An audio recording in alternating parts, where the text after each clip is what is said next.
Hello everyone to round 5 of the League of Legends tournament hosted by the Vibing Kingdom Discord server. We've made it to the semifinals. Top 4 teams of the entire server have survived, and the first pair of teams will play today at 6 p.m. Eastern Time Zone. I'm starting the stream a little early because we've got some new pretty pictures to look at, some new slides that I prepared to help us get hyped up and to get familiar with the players before we actually load into the games. Today's format will also be a little special because the World Championship of LoL Esports will run at 8 p.m. Eastern Time. The opening ceremony starts at 8 p.m. and the actual games start a little later, I believe. And so I want the games to go today as quickly as they can. We won't do any interviews in between games. We'll only interview players after the entire series is done. So whether it's 2-0 or 2-1, I will not host any interviews until the entire series has been decided. I'm joined here by a co-host, Obi, if you would like to introduce yourself. Hey guys, I'm Obi. I've been on the server for quite some time, one of the mods of the server, and one of the players of this tournament as well.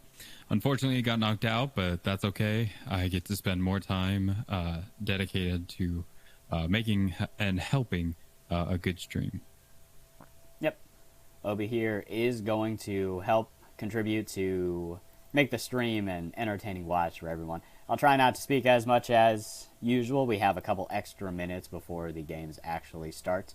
And, well, let me just copy-paste this link to our self-promo channel. That way everyone gets updated on the fact that I am streaming. And now, Obi and I will be bouncing between each other.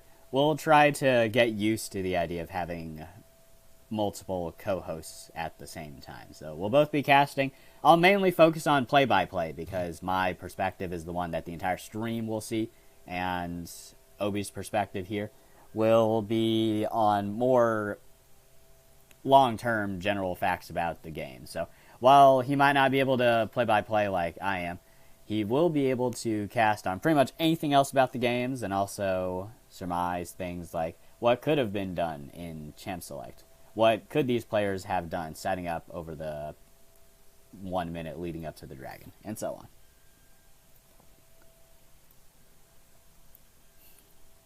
And I mentioned that we had some new slides to look at, so I will show you those frames real quick. Hey Landon, can you get me in the spectators box? I'll add you to the custom lobby and get you the spectator view in just one moment. So, the first thing I'll do is I'm going to go over the players for today's match.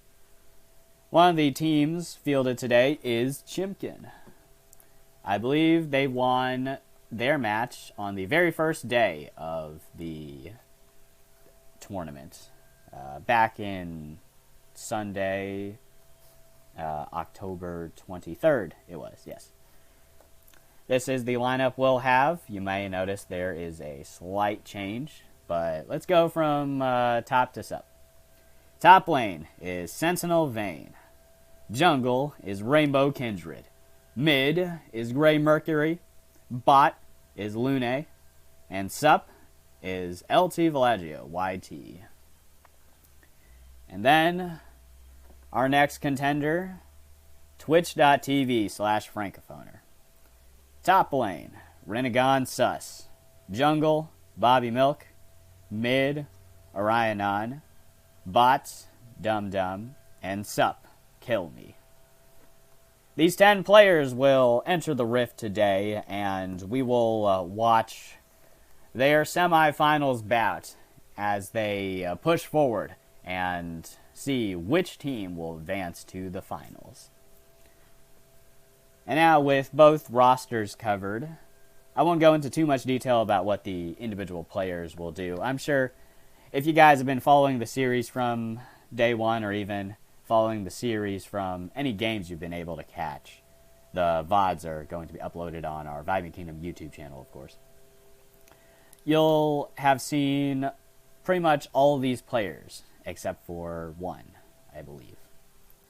And now I will bring everyone into the custom lobby, and TTV will be brought into the blue side. They want side selection, and so they have to start on blue side.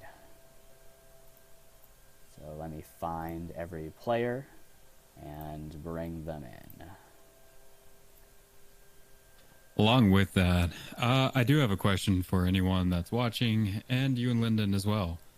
What side do you prefer to be on? Blue side or red side? I personally prefer to play on the red side of the map because it makes bot lane a little safer. I, in the past, used to be a support player. And in bot lane, if you were to try to gank, there are fewer openings.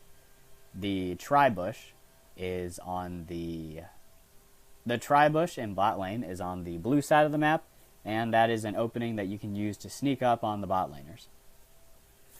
I prefer red side as well because it gives you access to the last counter pick of the game. It is an unanswerable counter pick, the R5 champion, and so that is why I prefer red side. In spite of the UI issues that many players complain about. The interface at the bottom of the screen will obscure part of your view of the map, but in spite of those issues, I feel that easier access to the Drake, a safer bot lane geometry, and access to a final counterpick are better than the advantages you get from having a better UI. We're currently getting all the players into the custom lobby right now, and once everyone is brought in, I will call for ready check, and we will start the game. Yo, what up? It's your boy, Green Pizza, stylishly 1 minute late. Well, hello there, Green Pizza, and I would like to introduce the entire chat to our second co-host, Green Pizza. What's going on? About to co-host this game right here. It's about to be lit. I don't know what. Is Obi here? Yeah, I'm here. Oh, hey, Obi. What's going on, man? Are they in a lobby right now? Or have they started? Hang on 1 second. Let me pull you in here for spectator.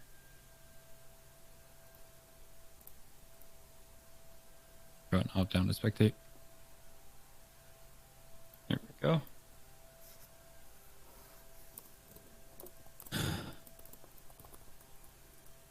Seems like we're just missing one more person from the TTV Francophoners.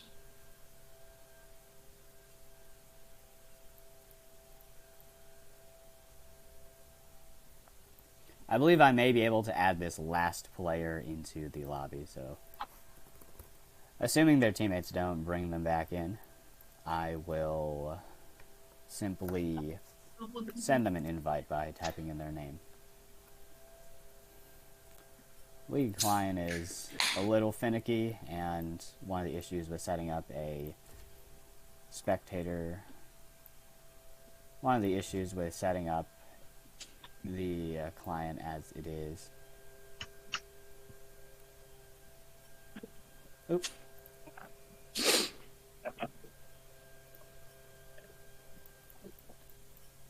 It seems that I will have to remake the lobby. Okay. Okay. I'll have to remake the lobby. There are certain issues going on with the players trying to make it into the lobby. And, well, simple enough. I'll just bring everyone in here, so get in here, everyone. Get over here.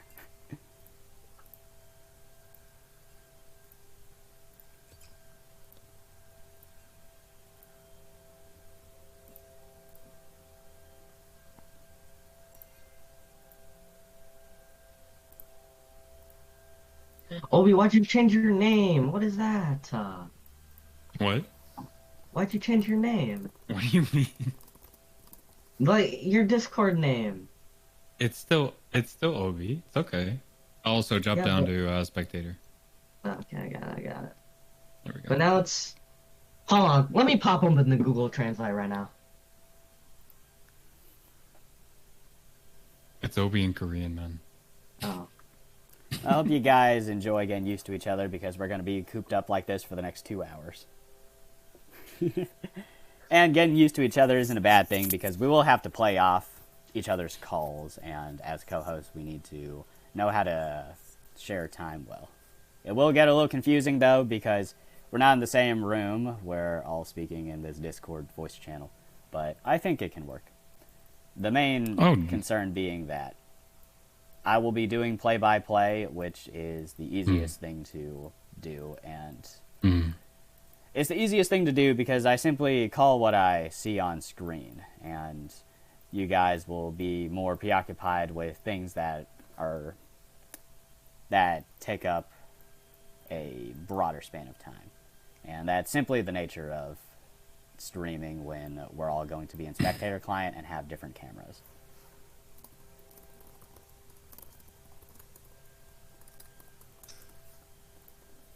Well, it looks like all 10 players have managed to get into the lobby. No issues here, and I've called for ready check. Once everyone loads into the match, or once everyone gives me the A-OK, I will ask them to load into the match.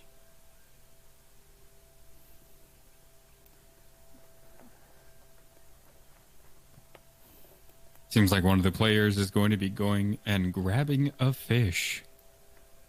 I have no idea what he means by that, but that's okay. Some great early game mind games going on here in the chat. Looks like they've already won here. They're in their head. No idea what's going on right now.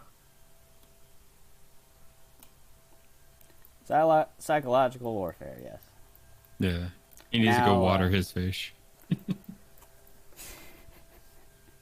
I thought that said one woman. One woman. I am grabbing a fish. One woman. To clue you guys in on what's going on, I won't be able to show you the chat box because I'll show you guys what I see in League Lobby right now. The chat box is mostly obscured by that giant server logo that I put in the corner. I put it there to spruce things up a little and also to keep you guys constantly updated on the scoreboard for the series. We're currently 0-0 because neither side has started just yet. Once all the players get ready, though, I will call for them to join Champ Select and start the game. We'll go through the 3-minute delay in spectator client, and then we can finally watch the start of the game. So, we are mere inches away from actually beginning game 1 of this semi-final series. I personally am excited. I wonder if anyone will try out the new champ, Cassante, in this series. I think it would be foolhardy to do so because he's so new, but who knows? I think it would be a little exciting to see a champ that I personally don't know much about.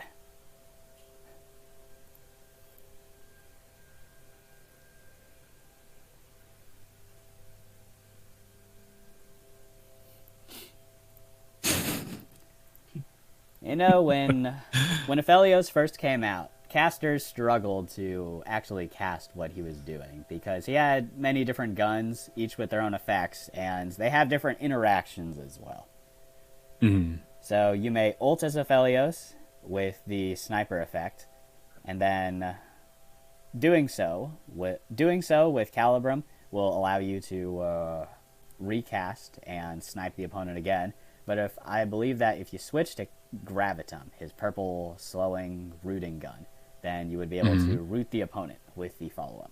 Very complex interaction, and I pity the early casters who had to witness what Aphelios did on the Rift. Yo, low key, someone plays Cassante this game, I'm gonna gritty live on stream. I'm about to get started live on stream. I think that would be exciting. We've now jumped into Champ Select. I didn't necessarily give the A-OK, but here we are.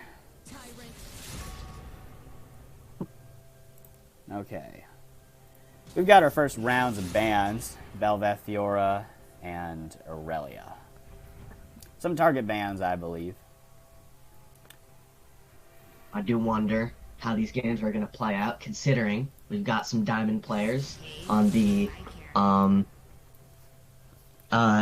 TTV team over here. Of course, the TTV team has the sweaty diamond players, but let's see if they could pull out a win here.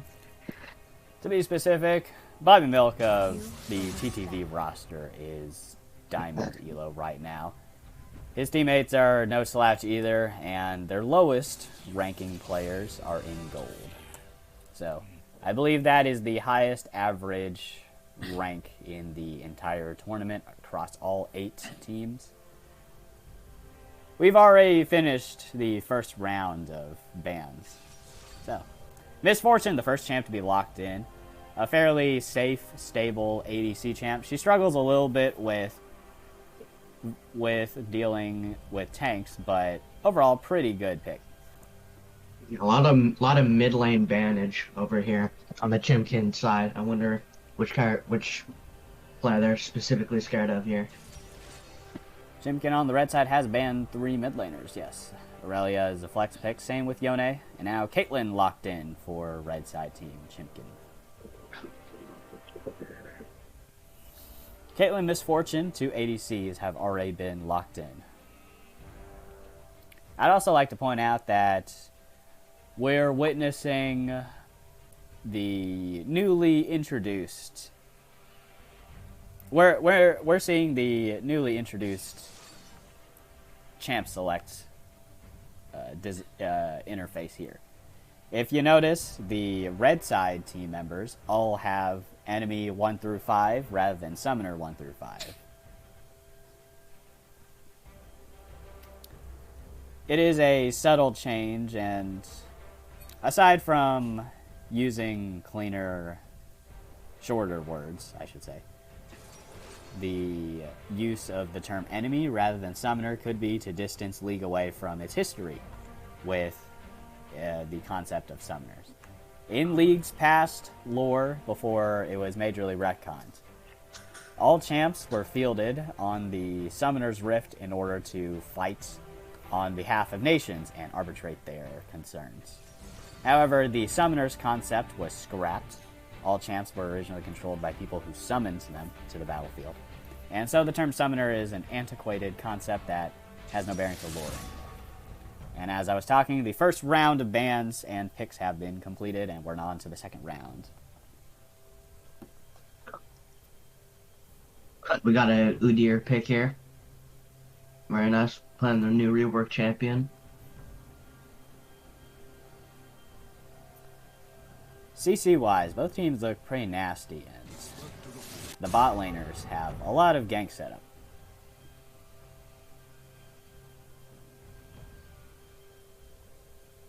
I'm definitely looking forward to this bot lane. I personally am in favor of the Caitlyn Morgana, mostly due to the fact that they have a decent amount of disengage. But I will say, if they get locked down by anything Nautilus has, Misfortune's just going to run train on them.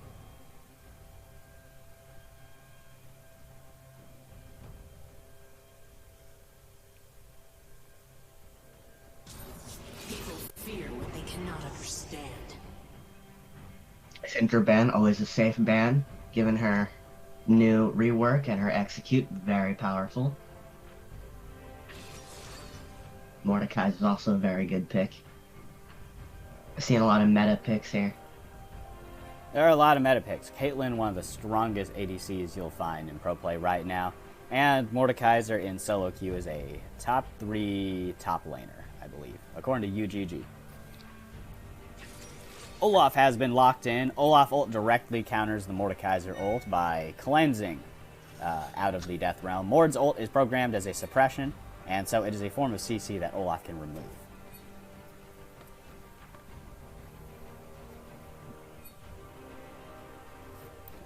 I'm going to take a look at whatever's in my League chat inbox right now, and I'll have to switch off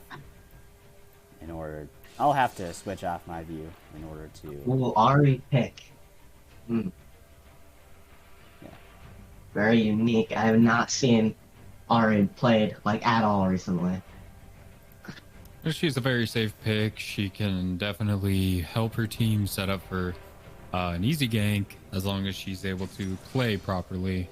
And finally, we do Ooh, see an Oriana. Oriana pick as well. Oriana being very helpful for the engage on Udyr. They can definitely do some wombo combos there. Let's see. Got quite the sleeper mid lane matchup over here, but that's all right. Mid lane matchup doesn't seem all that aggressive, but we've been proven wrong before with mage versus mage. There can be plenty of solo kills. Although Oriana versus Ari, not a whole lot of bloodshed to be rent between them. I could be proven wrong though. Something could change because of jungle ganks. We've seen mid lane camps before, and we've seen all 3 lanes ganked before. Low key, if I see an exhaust on any of these players, I am going to permanently ban them from the tournament. That's just not cool.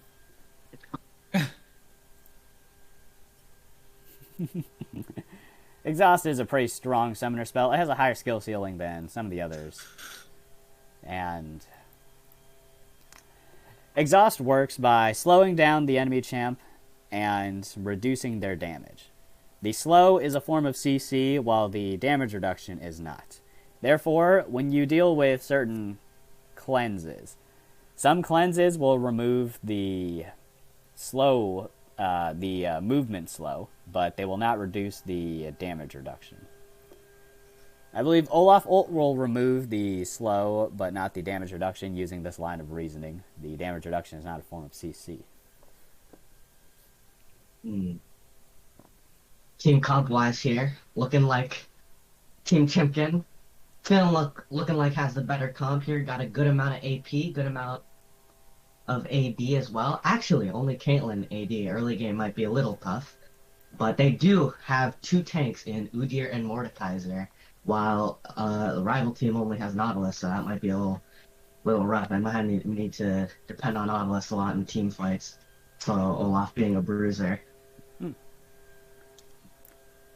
TTV has a very strong early game team, but their roster noticeably falls off. Rek'Sai, Olaf are not poster boys of late game hyper carrying, and those 2 champs have playstyles that fall out of fashion as the game clock keeps ticking. Olaf likes to walk towards enemies and whittle them down. Rek'Sai has a knockup, but the knockup requires you to face plant into the enemy. And Rek'Sai's preferred build of going Prowler's Claw, Edge of Night, Guardian Angel doesn't exactly scream frontlining or hard scaling to me. It is a very strong early game team though, and as long as execution permits, TTV could have this game in the bag. I'm looking over to red side. Chimkin have a pretty solid, stable comp. A lot of safe picks all around, and none of the lanes are in much danger of exploding in favor of one side or the other. Over on Team Chimkin, looking like maybe a Caitlyn carry, or maybe even Mordekaiser here on rival team, the TTV team. Olaf looking like a big player. Mid lane with Ari and Oriana. Maybe not going to see too many solo kills here. Not sure if anyone can get ahead. Olaf here, the direct counter pick to Mordekaiser. I'm feeling like that's going to be a tough lane right there. Olaf ult is a counter to Mordekaiser ults. In the early levels, the 2 champs are execution-based with regards to the matchup. Mordekaiser and Olaf have to land their skill shots. Olaf burns through mana while Mordekaiser is a resourceless champ. Now I believe we are loading into the game. I will deliver to you guys the lovely view of the loading screen right now, assuming that the League client cooperates with me.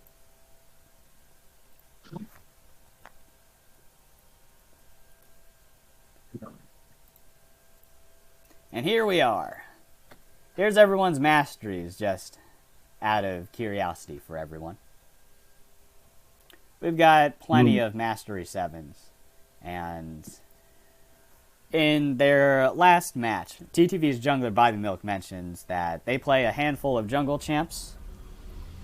And Rek'Sai seems to be a consistent pick, having been locked in during their match last week.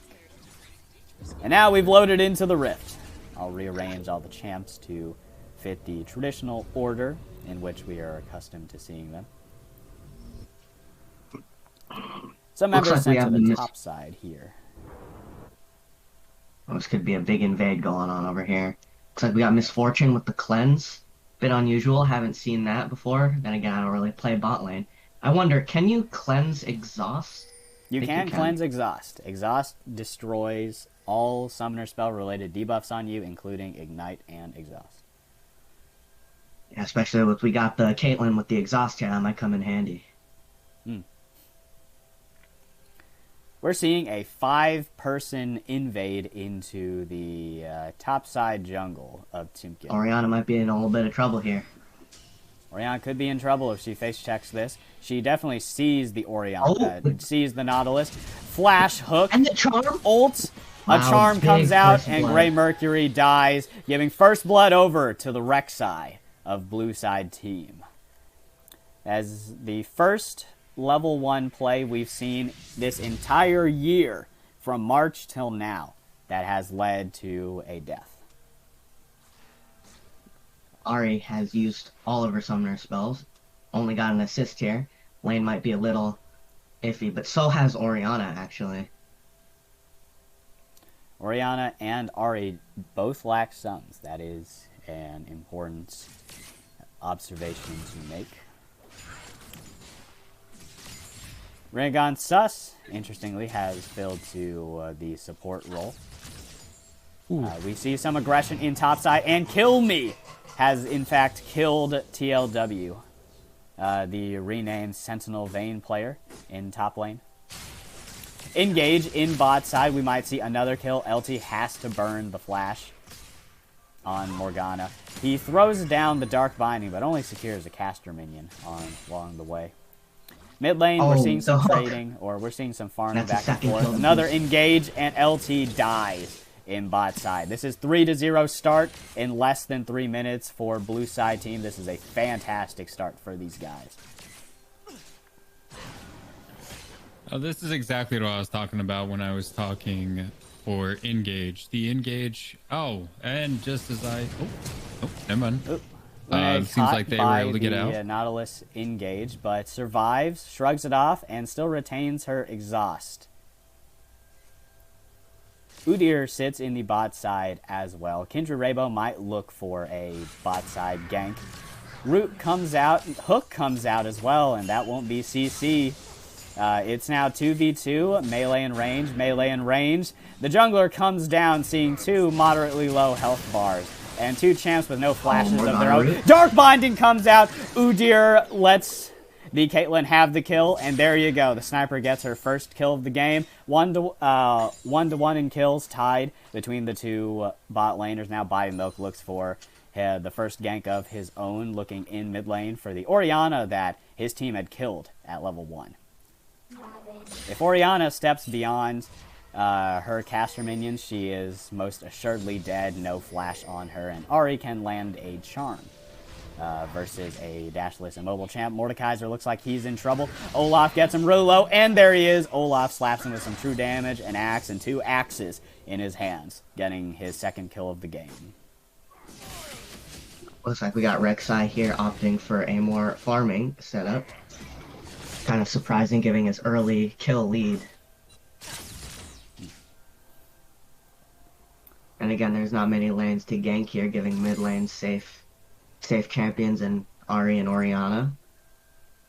Yes. We are definitely seeing that issue, especially for top lane. Top lane is able to take care of themselves for the most part, and not really have any issue dueling. So no real reason to camp top, but definitely considering for mid and bot. We're starting to see a engage for... Coming in.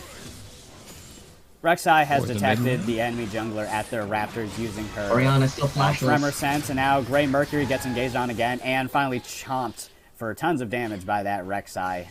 2-0 now, having brought in a serrated Dirk to the fight.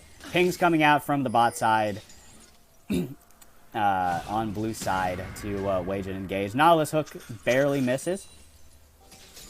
One of the interesting things about this top lane matchup I'd like to point out is the fact that Mordekaiser is pretty safe against ganks. Once he hits level 6, you'll have to fight 2 separate 1v1s, basically, in order to deal with him. Rek'Sai goes for a deep gank, jumping over the wall, and kills the support of Chimkin. Killing spree for the Rek'Sai. 3-0 now. This is the early game aggression that we were looking forward to, given the picks on TTV's roster. Looking like Olaf is really able to bully Mordekaiser out of the lane here, able to tank some turret shots, even coming out as a better trade for Olaf given that heavy Q damage. Olaf Qs do a lot of damage, and because he can pick them up, he can spam all that damage every 1.5 seconds, I believe. I'm a Mastery 7 Olaf player, but it has been a long time since I picked the guy up. I do love the Freljordian Viking man. Normally play him jungle, though. Now in the bot side. Both bot lane duos have met face-to-face, and we might see another engage from Ringon Sus. It seems like it's thwarted by the roots. Nope, it's not thwarted at all. Simply delayed victory of half the Caitlyn's health bar. And now Rek'Sai lurches over the mid lane, gets ready for a gank, throws the Orianna airborne. She's level 6, but no ult is going to save her. And Rek'Sai gets her 4th kill of the game, leaving her enemy mid laner 0-3-0. Pretty rough game for Grey Mercury so far, but Orianna's fairly stable champ, and as the game goes on, she does have 2 excellent shockwave delivery champs. Ringon Sus gets caught out. He tried to vent, but he's pinned down. He only has his Hex Flash. He throws out the hook.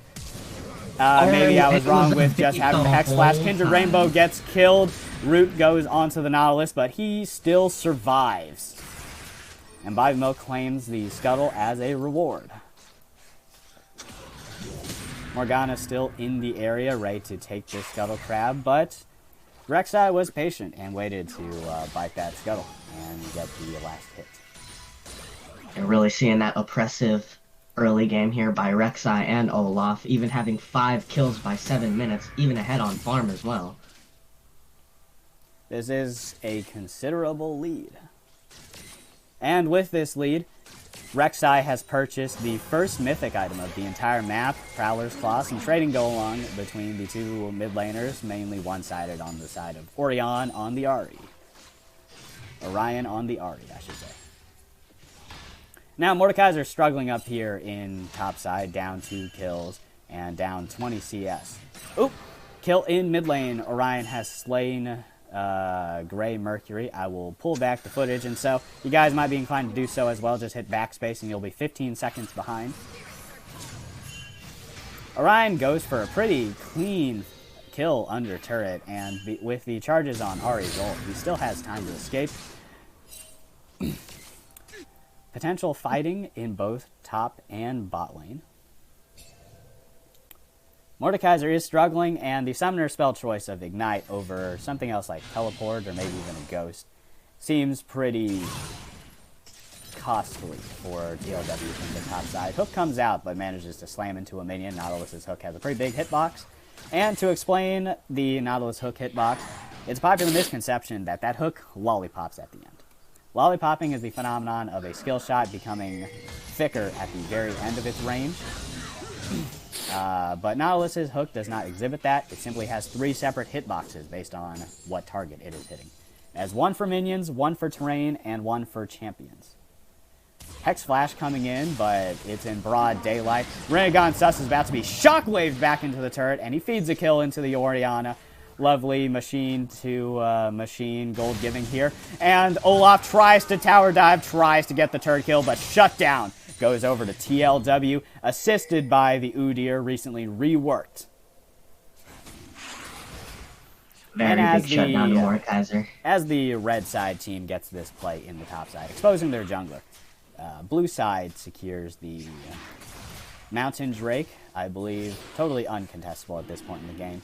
And red side bot laners have to deal with a minion wave shoved into their turret. Caitlyn playing fairly safe, Morgana as well. And Orianna sitting back because red side, crucially, does not have vision on this Rex side, but now they know. And now, potentially big engage onto the bot side laners. LT flashes, but perhaps not needed because Black Shield seemed to last for up to a second more. Udyr runs down to the mid lane, looking to catch Orion. Orion knows that there's someone with the sweepers. He dashes forward. He looks to get a kill of his own. Grey Mercury flashes away.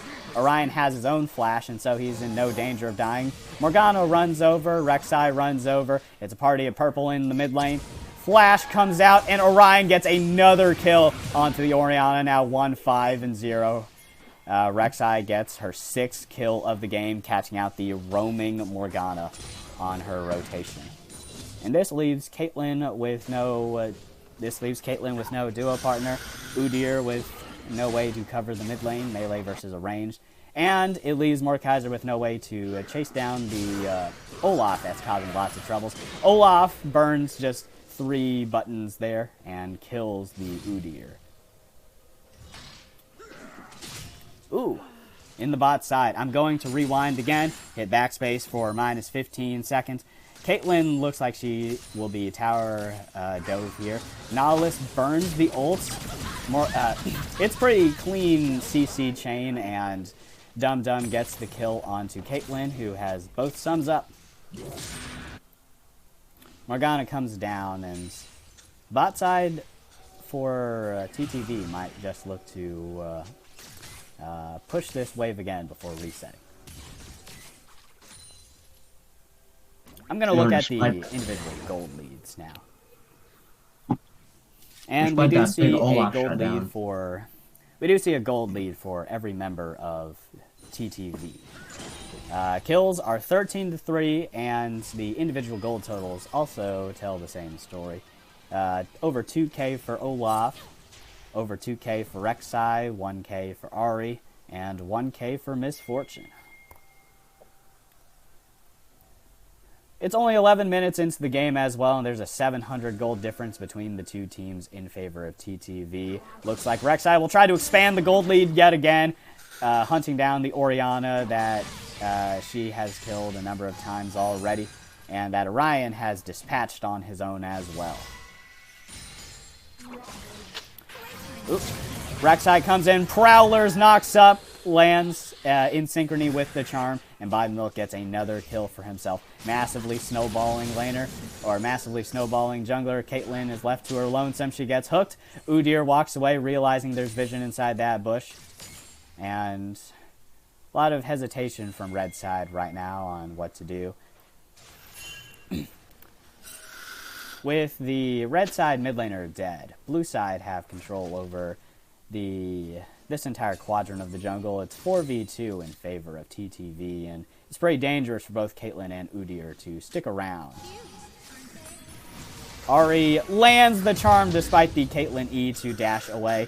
Grey Mercury teleports down, goes for the kill onto the Ahri. Nautilus gets the kill on Caitlyn in the meantime. Nautilus gets pinned down, though. That is a lot of damage. This could be a massive play. Bidemilk gets taken pretty low. Dum Dum gets ulted by Mordekaiser, I think. And 1,000 gold goes over to the ailing Orianna. Whole lot of back and forth there, and I don't think it was worth it at all for red side team to make that play, because they gave over all 3 of their shutdowns. Misfortune, Rek'Sai, and Ahri have all forked over plenty of gold, and the gold difference between them still remains 7,000, but this injection of gold does mean that every laner in red side team does have a higher absolute to fight from. Especially with that shutdown on Orianna, maybe bringing her back into the game here. We said before, team scales, play still could be winnable for them. Definitely. What was, I believe, a 1k gold difference between mid is now 2k gold diff is now just a 1k gold gift. Oh, LT and Dum Dum now focusing the Misfortune, and Gale Force to take down the Misfortune. Double kill claimed by one of the protagonists of Arcane, wielding the Snow Moon Caitlyn skin in the bot side.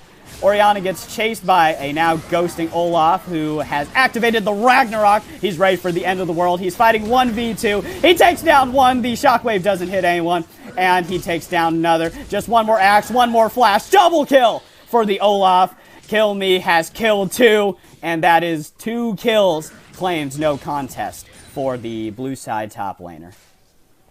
And once again, blue side team TTV have secured control of the Drake pit, and Bobby Milk will claim this Drake in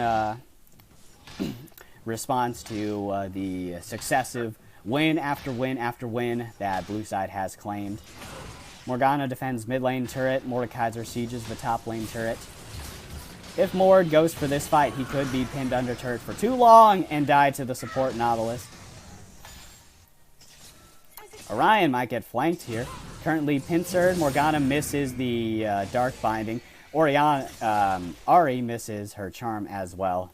And with both hard CC spells missed, no kill happens in mid lane. Mordekaiser might be overextending here. He's lingered for too long. Rek'Sai prepares the knockup and chomps that Iron Revenant to death. Quite a lot of iron you could get from eating that guy. Charms the Caitlyn, the Orion. Orion lands the charm on the Caitlyn, but gets no kills so far. No sums now for the Ahri, and no ults either. Top lane, top side control now belongs to blue side, having secured both the bot side objectives. Now looking for their top side one as well. I believe earlier, TLW on the Mordekaiser could have gone for the Rift Herald as a return play, given that red side team have no turrets and objectives throughout this game. 16 minutes in. 10k gold difference now between the two teams. TLW going for a fight. Malmortius gets burned for the Olaf. He sustains for quite a while with his shield and his lifesteal. Udyr goes in, but he's 4 levels down that Olaf, and there he dies. 4 level difference is nothing to laugh at, and that is 1 level is 500 gold, therefore 2,000 gold difference in terms of stats alone. Not to mention the stats that you gain from leveling up your steps. And now, first inhib cracked at less than 17 minutes in the game. Quite a commanding presence by the TTV roster this game. Looking very one-sided. This Rek'Sai pick is quite stellar this game, much like in Game 1 of TTV series last week. Oh, Kindred Rainbow face checks, but this could be a blessing in disguise. Bobby Milk gets caught out, and 600 gold goes over to Mordekaiser. Rinnegan Sus looks to have overextended as well. Caitlyn prepares the ace in the hole, but body blocked by Misfortune. Misfortune gets rooted. She has to flash cleanse away. Rinnegan gets ignited. Orion lands the charm and the Everfrost, and this is a comeback play, back-to-back. It was bait all along, and Olaf gets the last laugh. I'd like to say here how well Olaf here is building. We've got Mav, Malmortius, and Merktreads here against their team, mainly AP. Very smart buy, really helping him oppress the enemy team, despite maybe Olaf having to fall off by that time without those items, but able to sustain his way out. Olaf does have a pretty good counter build against the Chimkin team comp. Oh, Rinnegan Sus enters pretty deep under turret, but manages to escape without attracting any turret aggro at all. We might enter a lull state here as both teams try to farm it out and wait for the next objectives to spawn. As you guys can see in the bottom left side of the screen, right above the main map, are the objective timers. You can see the spawns for both teams' buffs, as well as the neutral objective, as well as the major objectives, Baron and Drake.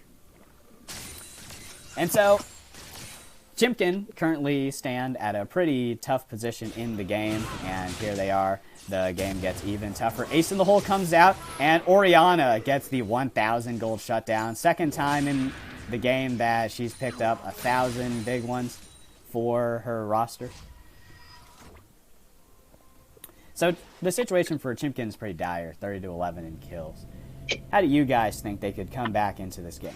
I mentioned that they do scale fairly well. I believe they outscale the roster of TTV, but what has to happen for that miracle to occur?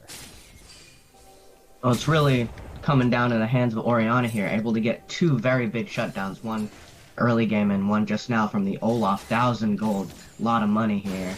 Maybe you can pull out something out of it. Yeah, we are definitely going to need to see some more. And Morgana gets killed instantly by a singular combo from the Ahri. Ahri might not be the burstiest champ in the game, but when she's fed, anyone is bursty. Bobby Milk gets a kill and runs away fairly unscathed, missing some of his health, but he can just regen it later. Mordekaiser, Udyr, the frontliners of Chimkin, push forward, and the charm from Out of Vision scarcely misses the 2 targets they were looking for.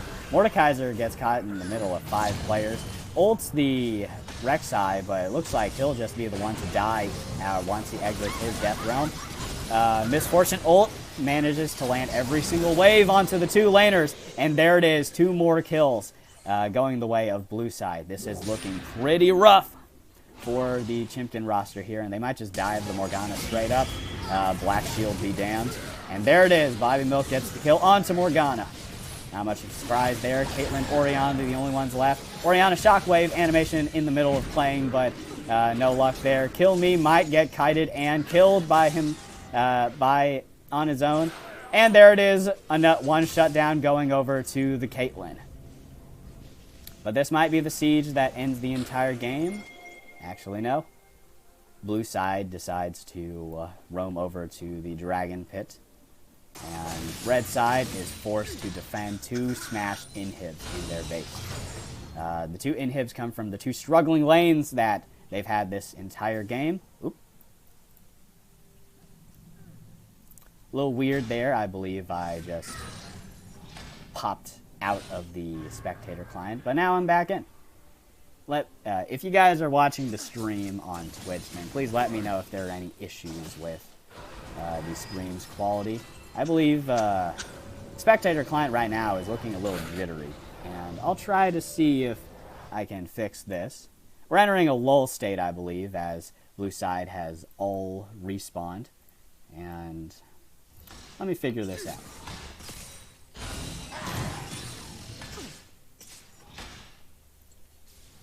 Okay.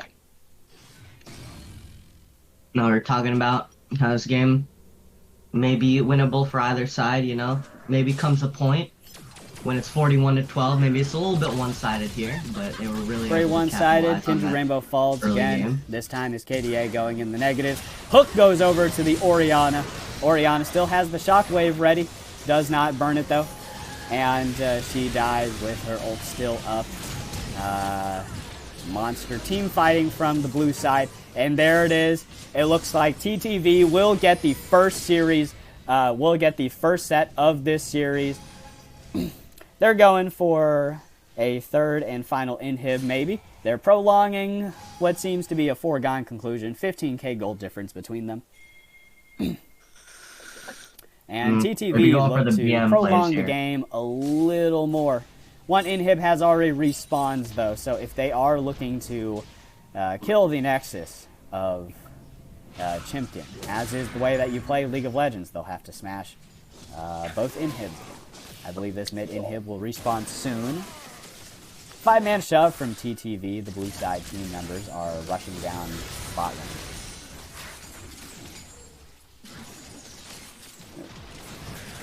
I believe my lag comes from the League client spontaneously crashing. Surrender vote had come out from red side team. Pretty rough, but there's no surrender here. The 4 surviving team members fighting out right now in front of their bot side turret. Morgana Q comes out, but finds no target.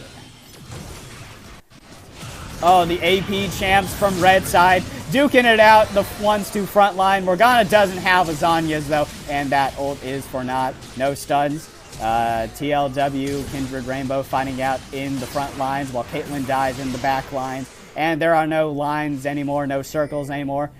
The battle of geometry was won, and blue side have clutched another ace for themselves. Oriana, the only one to survive, standing at the edges of her fountain. She flashes forward. Oop. Body Milk goes for another play. He does have the Prowler's Claw. He tanks a Shockwave, but goes really low. Oriana will survive this misfortune.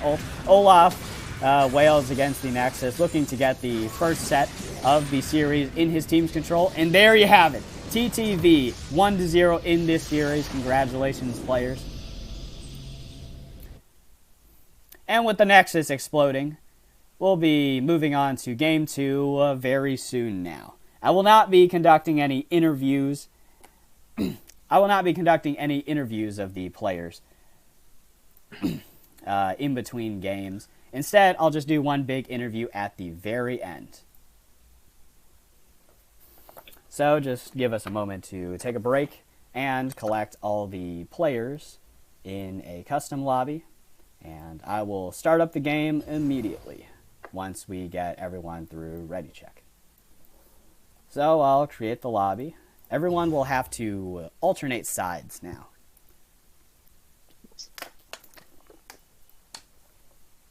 You know, with that final push there by the TTV team there, probably could have ended the game round 3 times there, but decided going for the BM, maybe sportsmanship-wise a little questionable, but mind games-wise here, their mental, Team Chimkin mental is probably in the gut right now. So maybe that's just a strat right there. That is a legitimate strategy. While it may be questionable sportsmanship-wise to attack and prolong the game when the conclusion seems to be under wraps, or seems to be all but predestined, it can be a little painful to continue the game on from there. I'm now adding all 10 players to the lobby. Only 1 player still remaining. And once they hop in, I will start up ready check. And then call for the players to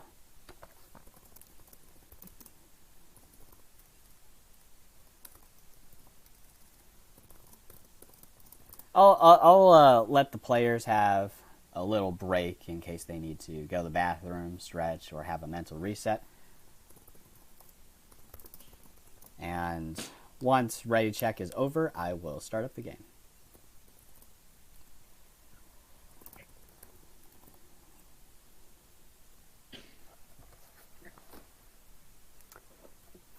Pretty one-sided win from TTV here, and they seem pretty dominant this series so far.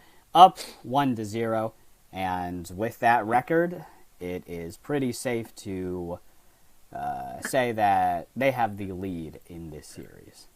I don't call things over until they're over, but a lead is a lead.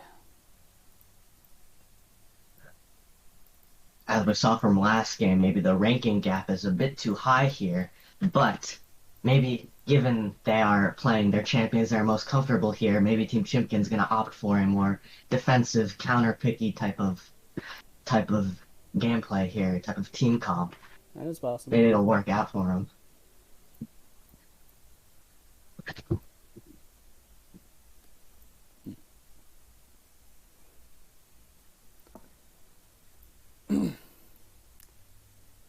Well, I'm giving everyone a chance to take a break here. Whoa, okay. We got some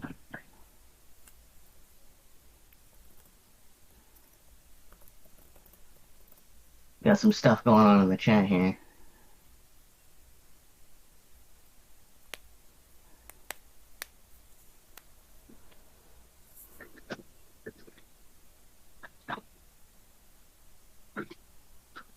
Okay.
We're simply waiting for all players to get together now. And I will call for ready check a second time once that happens. It is pretty difficult to organize a tourney of this size. And as the games go on, I am deciding on how to run things and how to better organize things as to make everything fair.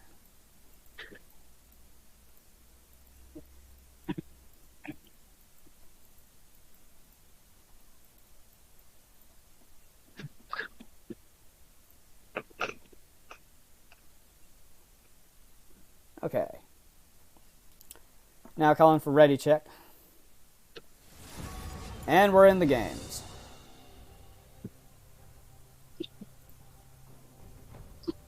There we go. We'll see what the first rounds of picks and bans are. We might see some target bans this time around.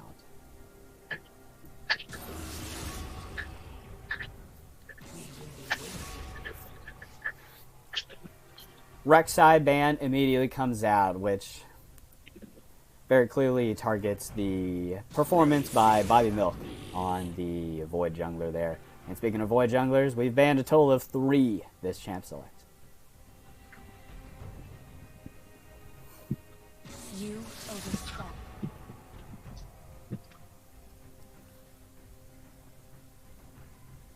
Kindred ban comes out. That's another target ban. So both bans targeting the 2 junglers for each other's rosters.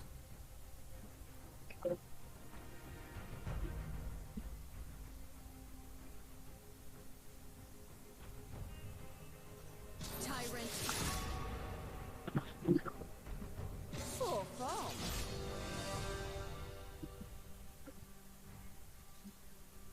Alrighty. First round of bans done. Some pretty familiar bans throughout the series, and not much to comment on there. Now, Pizza, you mentioned that Chimkin might go for more defensive counter-picky champs. Karma has already come out, which is fairly safe champ. She can be flexed in multiple roles as well, although I believe that's going to LT and the support role.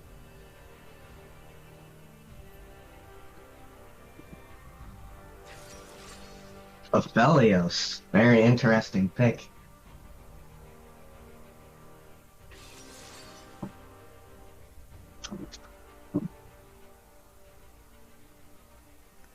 Aphelios is Darius locked always- in, and he is a hyper carry team who is immobile. He adds a good amount of damage and some self-peel with his root, but overall a vulnerable laner. And as a dashless champ, whenever I see an ADC with no dash, I immediately think of a Jarvan pick. And now Xayah gets hovered and locked in for the Chimkin roster.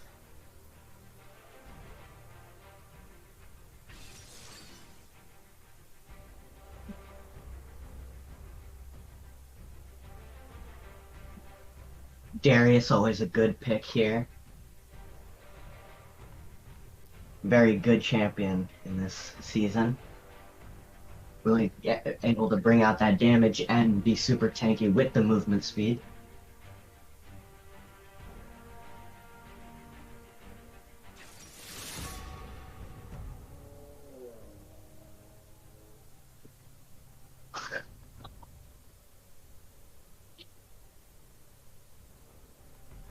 We're now on to second round of picks and bans. Pretty defensive roster from Chimkin and a fairly standard roster from TTV here.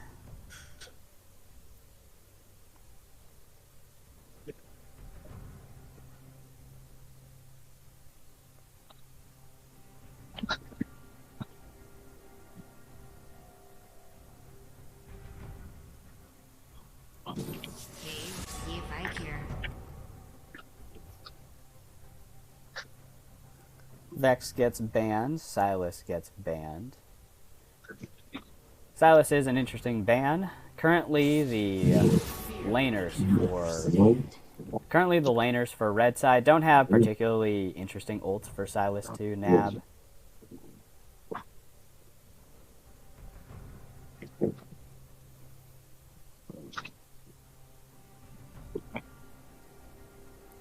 And now,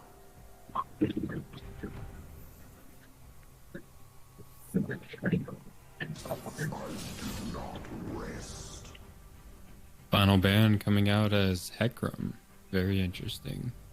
I guess we're trying to play around the jungler since he has not been picked yet, which is completely understandable.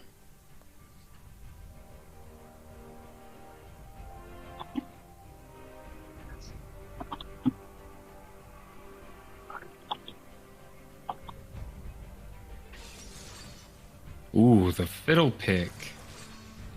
Very interesting pick for sure. Fiddlesticks is Nasus pick. another comfort pick for the jungler Bobby Milk, and Bobby actually played Fiddlesticks jungle in the last game as well.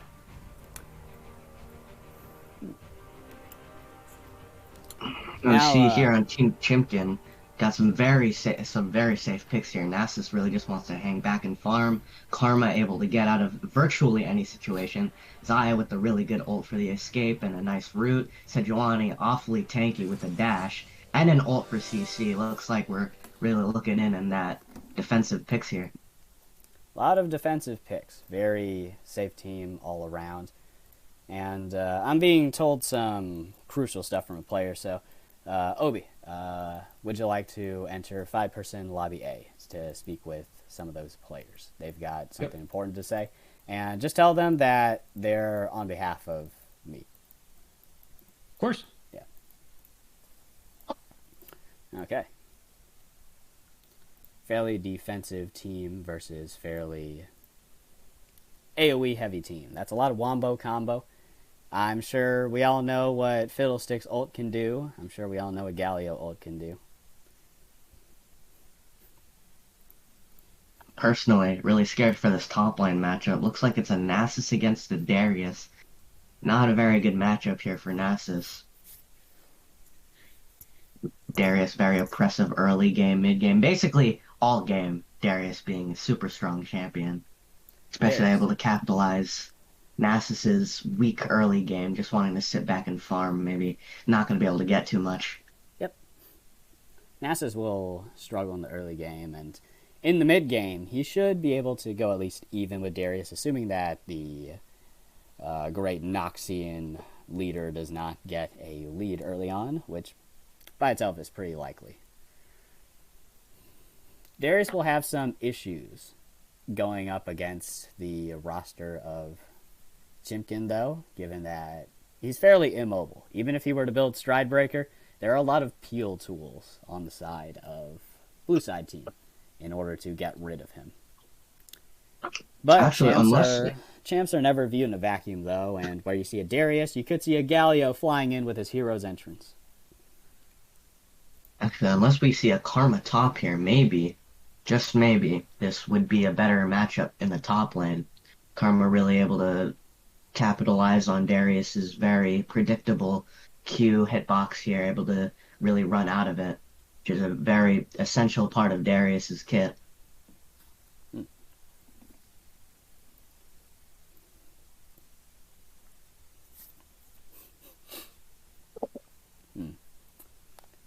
We could play a fun game called Guess the Champion's Summoner Spells. Darius is a champ who is pretty famous for being able to take a variety of summoner spells, and he's one of the few champs who can regularly forego Flash. Usually that replacement summoner spell is Ghost or TP. Yeah, I don't think Darius is going to have a Flash on his kit. Usually very aggressive Dariuses don't have Flash. But given his skill level here, really able to dominate, as we saw on his pick on Olaf, he could really greed into that, maybe even like an Ignite and a Ghost, or maybe TP and Ghost. A lot of variety here. Lux definitely maybe going for the Barrier Exhaust. Classic Lux, hate that champion, but it is what it is. Yeah, Aphelios probably taking the heal, I'd assume. Galio probably ignite. Fiddlesticks. Does Fiddlesticks take flash? Fiddlesticks usually takes flash, yes. He could also take ignite and smite, although that's pretty cocky, given that Fiddle himself does not have mobility. Or maybe given their playstyle last game, they might want to go for the most greediest sums here. Possible.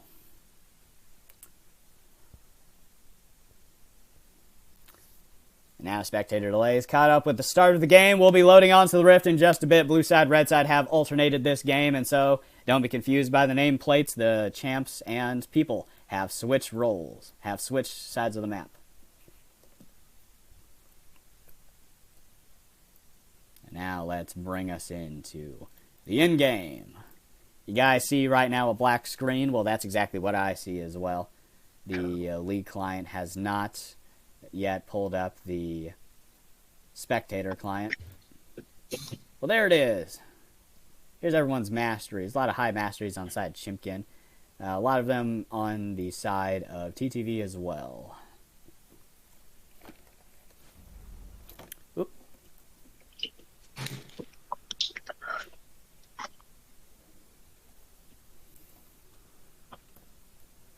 And so everyone has loaded into the game. Good luck, have fun, says Lune TLW.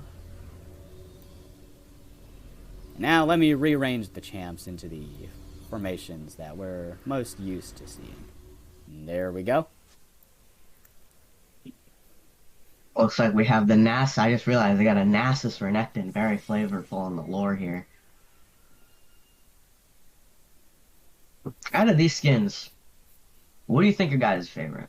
What's the best skin? What's going to be the skin that's going to cause the difference in the game? What's the skin diff skin here?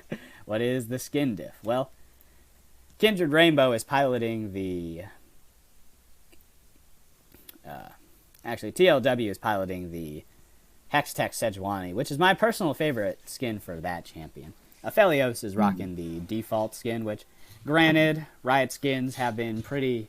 Base skins have been pretty high quality in the past several years. You could argue that Zoe looks pretty modern, Kane looks pretty modern. We've got champs like Ziri, Renata. I personally think all those champs look fantastic base skin-wise. I'm convinced Gwen looks best without a skin. Alright? There's no skin they can add to Gwen that'll make her look better. They just really outdid themselves on that one. Gwen does have a fantastic base skin. It looks like a 1350 by itself. Ooh.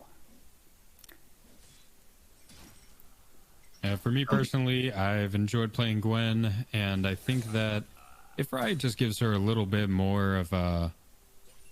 I'm not really sure what she's lacking, but it's definitely trading abilities. That is definitely the biggest issue for me. I hope that they do something with her at some point. Gwen is a pretty all-in heavy champ. That is part of her philosophy, and she's pretty one-dimensional, I would say. Go in, build up stacks, snip, go out. Which is not necessarily a bad formula, but you either win against the Gwen or you don't. Oop, Galio and Renekton trading back and forth. Renekton's pretty low, though. Oop, Roots landed onto the Xayah, and Xayah gets first blooded by the Lux of red side. First kill going up, first kill of the entire set, going over to Rinnegan Sucks on the Lux, who may have overextended here. Flash doesn't matter, heal doesn't matter, and LT gets a return kill, although Dum Dum might get a second kill for herself. She's auto a bunch of minions, though, and she gets slowed down a bit. Just one more auto, and there you go. Calibrum gets you the kill. This looking bot lane here has used all of their suns, despite them getting 2 kills. Maybe it's kind of even, depending on how they play this. Sejuani roams down and wards this pixel bush. Looks to leash the Scuttle Crab for her jungler. We initially thought it was a Nasus top Sejuani jungle, but those two champs can be flexed. Sejuani more often so than a Nasus. And Orion gets a kill onto Grey Mercury when I wasn't looking. I was looking for a potential gank in topside. Kindred Rainbow throws down a slam. shreds the armor of the Galio, but Bobby Milk is in the wings, double buffed, Fiddlesticks to clean things up, and Rinnegan Sus even makes it all the way to mid lane, although this is a level 2 Lux that we're dealing with. He does provide the pressure needed to harass Nasus out of his own jungle, but it is a Lux. It's an immobile champ with no flash, and Renekton comes in, slice and die, stun, Q. Grey Mercury has slain Rinnegan Sus. And now Orion is in trouble as the blue side support has decided, hey, I can roam as well. And Galio gets harassed back to his turret, gets poked down a good amount, feeds over some support item stacks. Stealth Thieves gets fed a little for LT on the Karma. And there you have it. Yeah, it looks like that Lux overextending a lot there, really into that blue side, bot side jungle. Lux did play quite greedy there, and she has died the 2 times that her team has tallied deaths.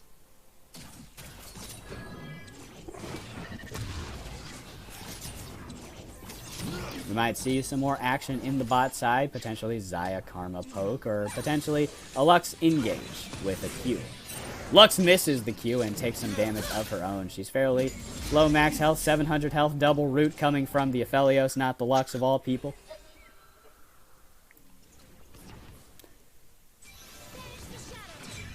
Now, scaling-wise, TTV last game had a very strong early aggressive team, and they managed to execute it pretty well.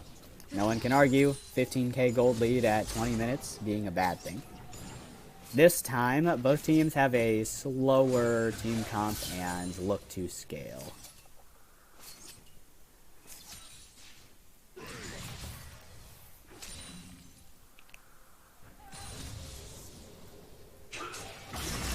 Oop. Potential engage coming on to the Xayah. She's poked pretty low. One auto. Gravitum secures the kill this time. Purple gun over green gun. Now LT gives a double kill over to the Aphelios. 3-0-1. Dum Dum. Pretty strong on the Aphelios already. That's 1,000 gold up. Not including any CS lead that may be gained by shoving in this wave. And now, red side do what they did, the TTV do what they did the last time, and that is focus on the Drake.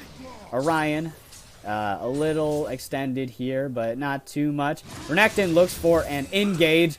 The taunt from the Galio has been burned. Flash and E to dash away. Instead, smacks into the big giant crocodile, and ultimately fails. That's 3 minutes for a timer that ultimately net you nothing. Kindred Rainbow now looks for Rinnegan Sus as well. Drake has been slain. The Lux holds back the champions, and if Bobby Milk gets over there, he might have something to say about a fairly low health duo of demigods. Ooh, Bobby Milk looking to surprise. He does a lot of damage on the Kindred Rainbow, who manages to survive with 28 health before being swiped by the animated Scarecrow. The Demon, the Primordial Fear. He gets rooted. The Scarecrow has nowhere to run. He suctions 2 people. Renekton slices him down, and Xayah is the one to get the kill. 4 to 6 in kills. 900 gold difference between the 2 teams now after those fights. Taunt only catches on to the Karma. And Aphelios now roaming up, spotted by the Xayah, piloted by Lune.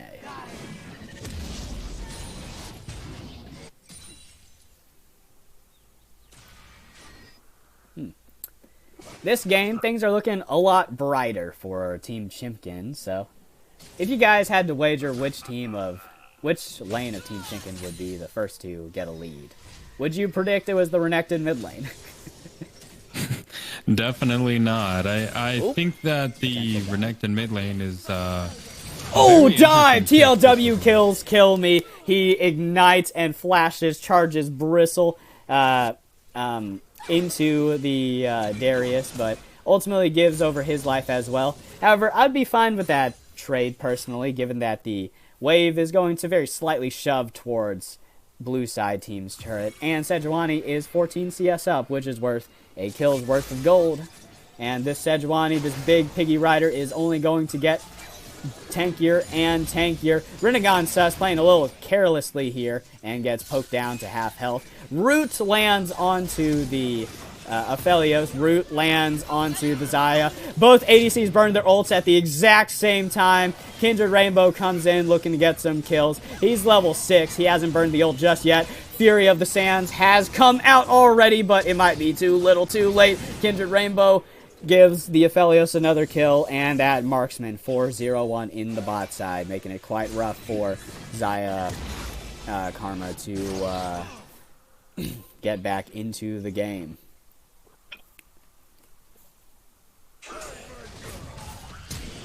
Oop. Fiddlesticks ult, the Crow Storm comes out just to clear the wave.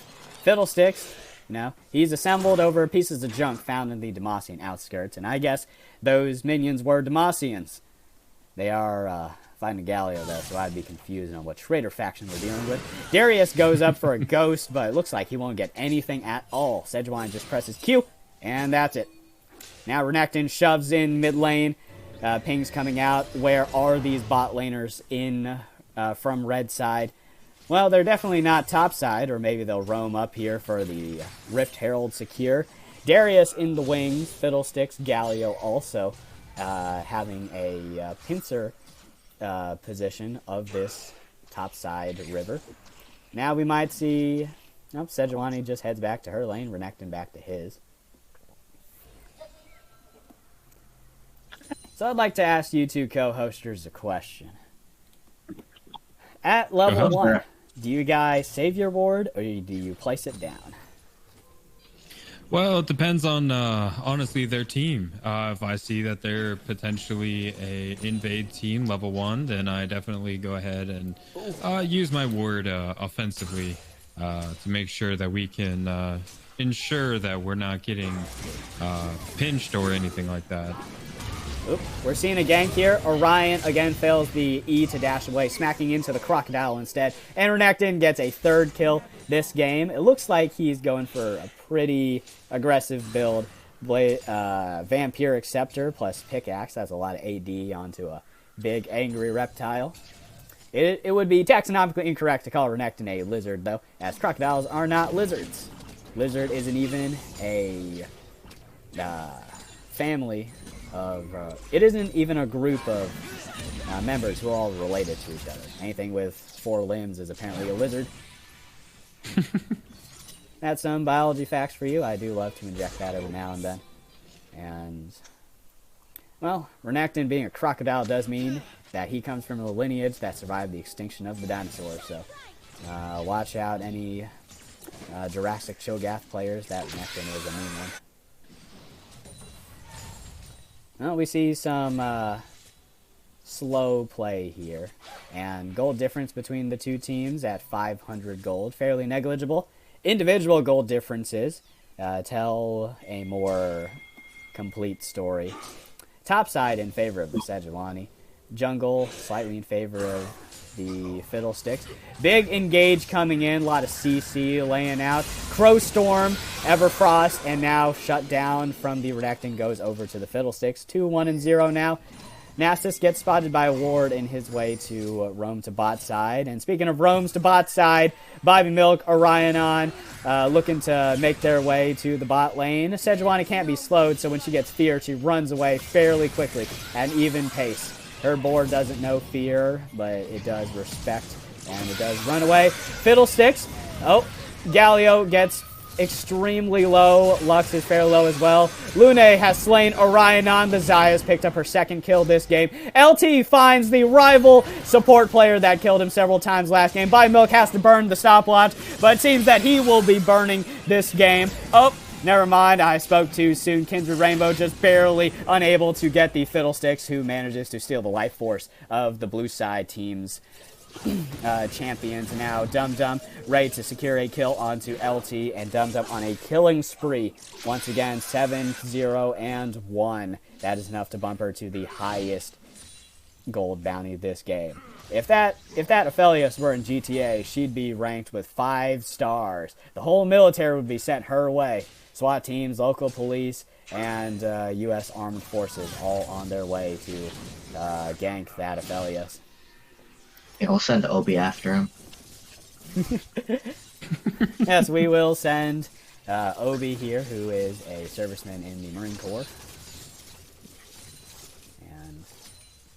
Now we see some more aggressive posturing from the bot side laners as well. Lux going for vision control here. She goes up for this control ward. Might be a little dangerous though, as LT is looping around to catch this Lux and deals a third of her health in one mantra Q. This is the champ whose damage is locked into only 2 abilities, one of which is a spell to empower the other spells. And LT has slain Renegon Flashes Mastery 7. That's a little BM. But now the blue side laners go to take the Cloud Drake. 4 people in the bot side here, and Vision is not controlled by the Fiddlesticks. Fiddle needs Vision to be controlled. He's very dependent on that. He warps the entire game around his identity as a jump scare champ.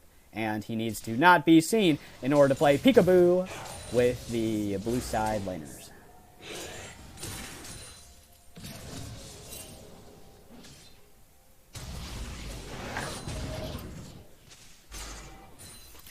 We might enter another lull here, and so I'd like to ask you two co-casters, and also everyone in chat, a question. So, of all the skin lines that we have in League, we have Riot's tradition of creating a prestige skin for many major skin lines. And right now, Cassante is getting a prestige skin. If you guys were to give anyone a prestige skin, who would it be and what would it look like? Riot's been distancing themselves from making prestiges into a gold-colored chroma, and instead they've been making prestige skins look more special.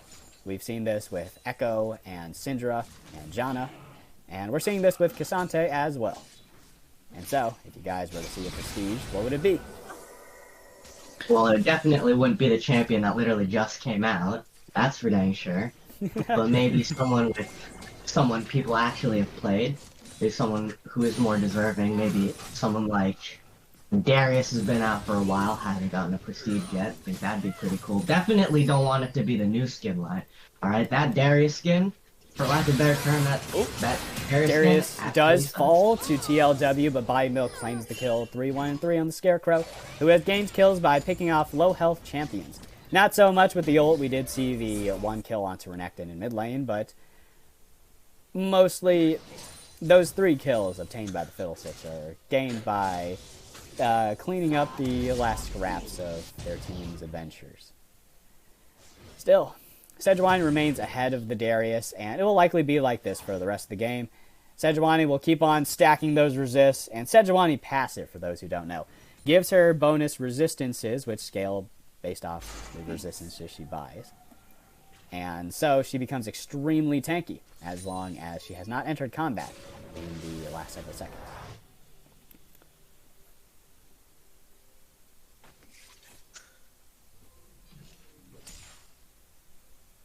No, it'd be sweet.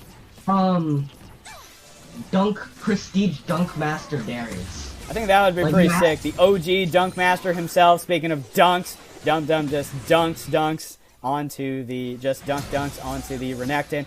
Oh, laser comes out onto the Lux. She's close to death. She is 100% dead, but now Luna has nowhere to go, and Aphelios gets another kill this game. 9-0-3, that's a hyper carry for you. That is a fed ADC that you do not want to get their 3-item power spike this early into the game. Now Darius sits alone, all by his lonesome in the river. He gets slowed by Nasus, some armor shred. 2v3 though, and Darius gets 5 stacks. He gets stunned, and TLW might be in a little trouble here. He might save the dash. He flashes away, Qs away. Fiddlesticks, Crowstorm, Rocket Belt, Fear. So many spells coming out at the same time. I can't read them all in my mind. I'm not the rap god. Kill Me manages to get 1 kill for his team, but Renekton gets a kill, Karma gets another kill, Darius falls, Galio falls, and now Bobby Milk on the run from 2 champs that would certainly love to lock him down. Point and click, CC for 2 of them, and one of which is a stun in order to disrupt the Fiddlesticks channel. That's the stun I was looking for. There it is, no more lifesteal for you. But can Karma get the kill? No, she cannot. Yes, she can! I speak too much. I am a liar of lies. And I have been proven wrong. Karma has claimed the kill onto that Fiddlesticks. Now objectives coming up. Ripped Herald is alive, but it will despawn in less than 2 minutes. Drake is going to spawn in less than 1 minute, and I believe that's what both teams are looking for, as Kindred Rainbow gets ready to farm the bot side camps, and ping coming out from the Xayah, indicating that the Drake will spawn soon.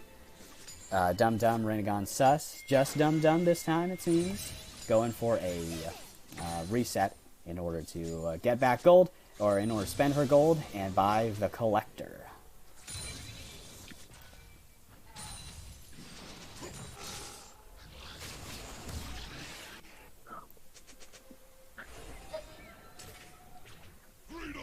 Oh.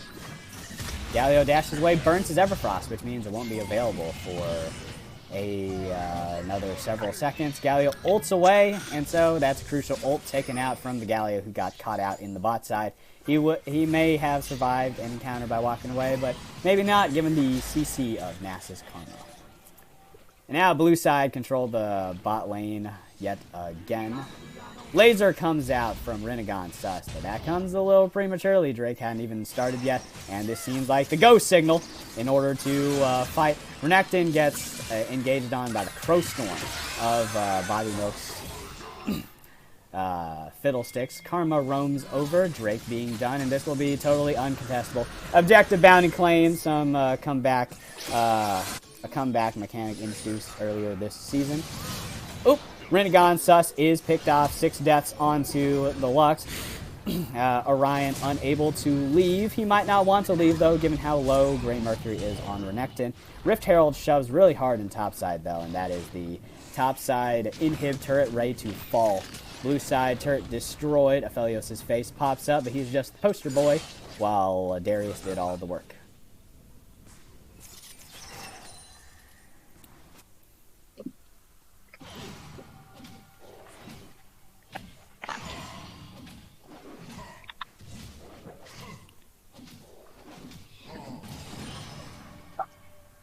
Alrighty.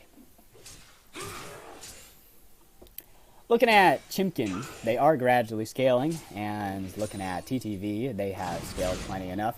Oh, LT 1v1ing the Darius, who ghosts, but he's got nowhere to run. He has no other sons, and he can't escape. It's do or die, and Sejuani claims a kill for herself yet again. 3, 3, and 4. Oop. LT positioning very aggressively here, meeting up with her Xayah, but had Lux landed a root, that would have been a final spark onto the low health Night Harvester Karma. And there it is, but it actually misses. Doesn't matter though, because Dum Dum picks up the kill regardless. That is a lot of damage from that ADC, and Gale Force seals the deal. Double kill for Aphelios. He might not be able to speak, but he can hear his sister's cries. And there it goes, triple kill onto the deathless Aphelios.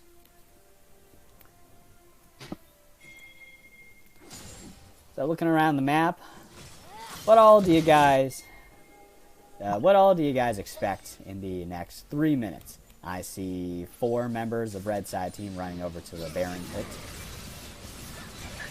Well, I think that we're going to be seeing an easy Baron pick off for the red team, but not without some resistance. We are seeing a little bit of an engage come over.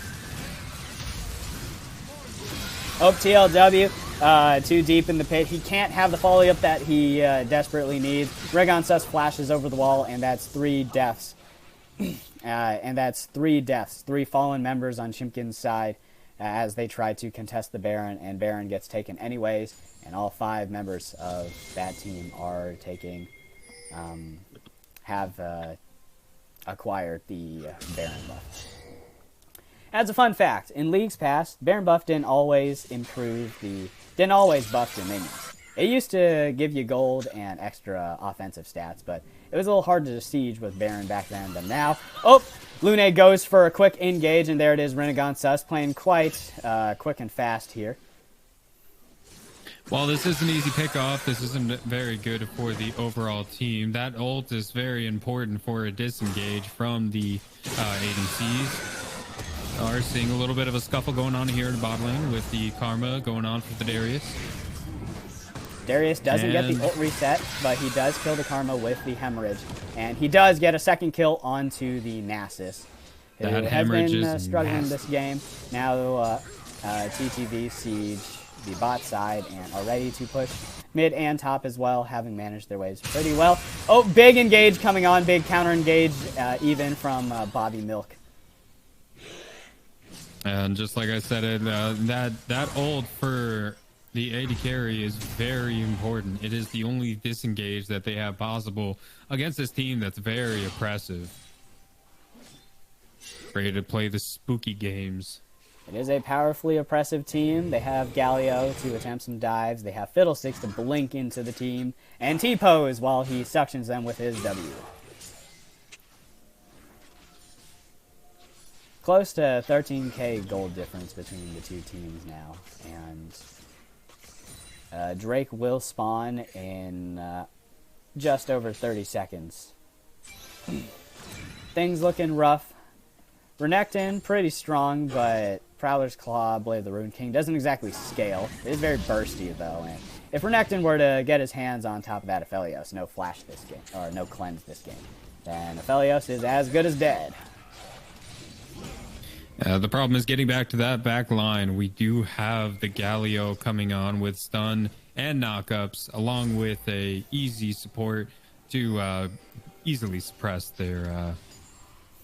suppress this Renekton from ever getting engaged. We are going to have a fall off here soon with Renekton as well. Oop. This is the danger of not having vision, and there's the escape ult there from the Xayah. She recalls her feathers, but doesn't do a whole ton of damage. It's mostly to escape. Oh, Renekton gets picked off. Galio getting ready to dive the hapless ADC, who flashes away. No sums now, having burned the exhaust earlier as well. Churt's doing some damage, though. Flash comes over from Dum Dum in order to escape.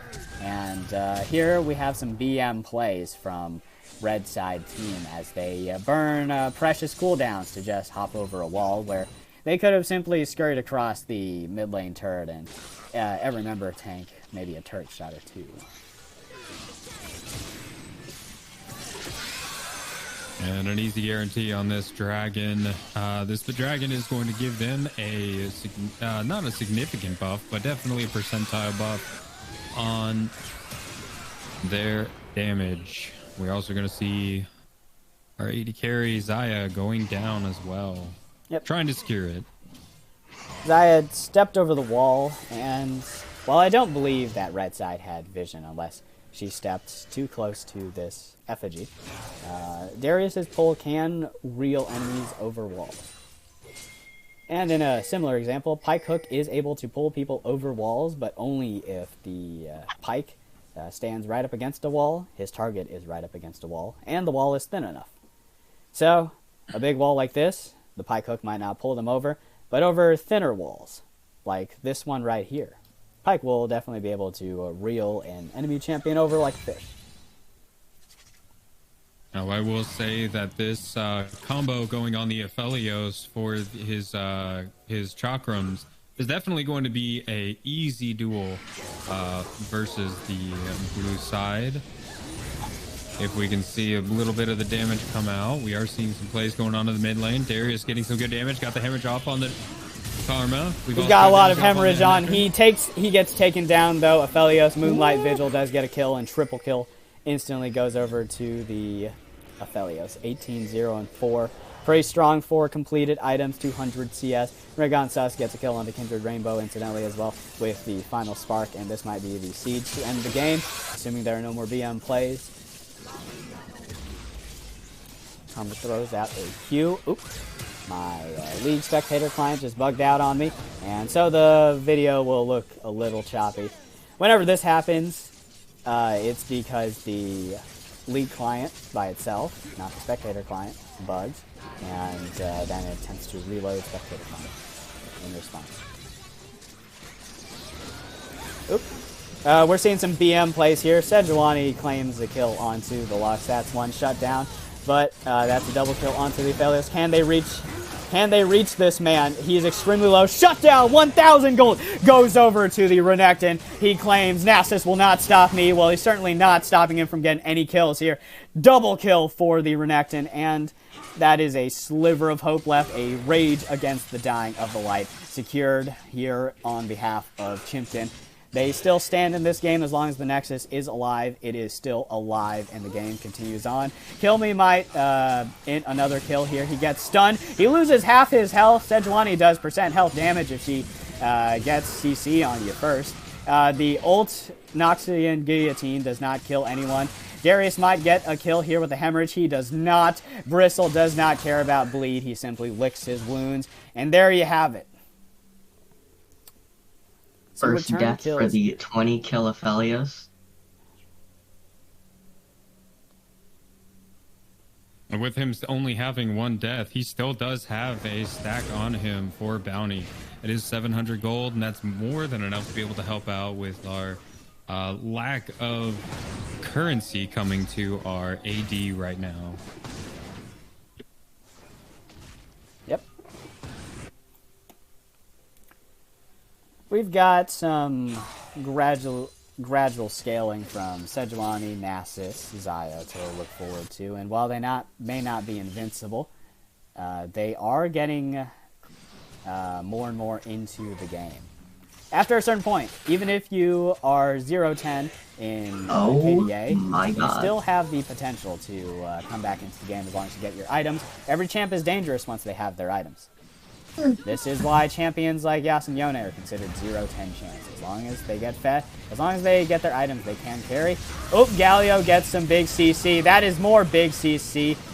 Locking down several of the members of Red Side, but I'm speaking too soon. Triple kill goes over to the Darius. He has not fallen off just yet. Quadra kill. He might get a pentakill. Noxian Guillotine is about to get its 5th and final member. It doesn't get the true damage execute, but he does get the 5th kill nonetheless as the first pentakill of the tournament. There you have it. This might be the siege to end the game. Dum Dum certainly autoing the inhib doesn't help anyone's case for delaying the game any longer. And auto attacks coming out onto this precious Nexus, 5,500 base health, but 0 resistances. And so it will fall very soon to these minions. And there you have it, 2-0 for TTV. And I'll have to wrap up the stream pretty quickly. I won't be able to do any interviews at all this game, sadly. It is a misfortune. I do enjoy my interviews, but I feel that there is some... some stuff that we have to manage outside the stream. And, well, TTV do stand 2-0 this series. Making them undefeated so far this tournament. Congratulations to everyone who played, and I do wish everyone best of luck. Congratulations. Hope you guys enjoy the new screen I made. It's in a purple background I whipped together in Krita. Pretty simple to make this gradient. All I did was swish to the left, swish to the right, and there you have it. 2 dark purple gradients with some light in the middle. We are a private community with over 370 plus members, and yeah, we've attained over 370 members now, and we're close to hitting the 380 benchmark, actually, currently standing at 378 members. We play League of Legends, Genshin Impact, Valorant, Overwatch, Minecraft, and other games, like party games such as Jackbox, Scriblio, and Gartic Phone. Our lobbies can get fairly big. The average VC... the average population across all VCs is usually 13 or more for any given day. And we are a pretty happy and healthy community. I wish to keep it this way. And also wish to root out any issues that may hamper the community's ability to stick together. We're all in this together, and I want us to make a welcoming environment for everyone here. And so, instead of going through any interviews, I'd like to talk about the past 2 games, and I'd mainly want to talk about what you guys would have done if you were slotted into either roster. So, Obi, I believe you are an ADC player, and Pizza, I believe you played top lane in the tournament, if I'm not wrong.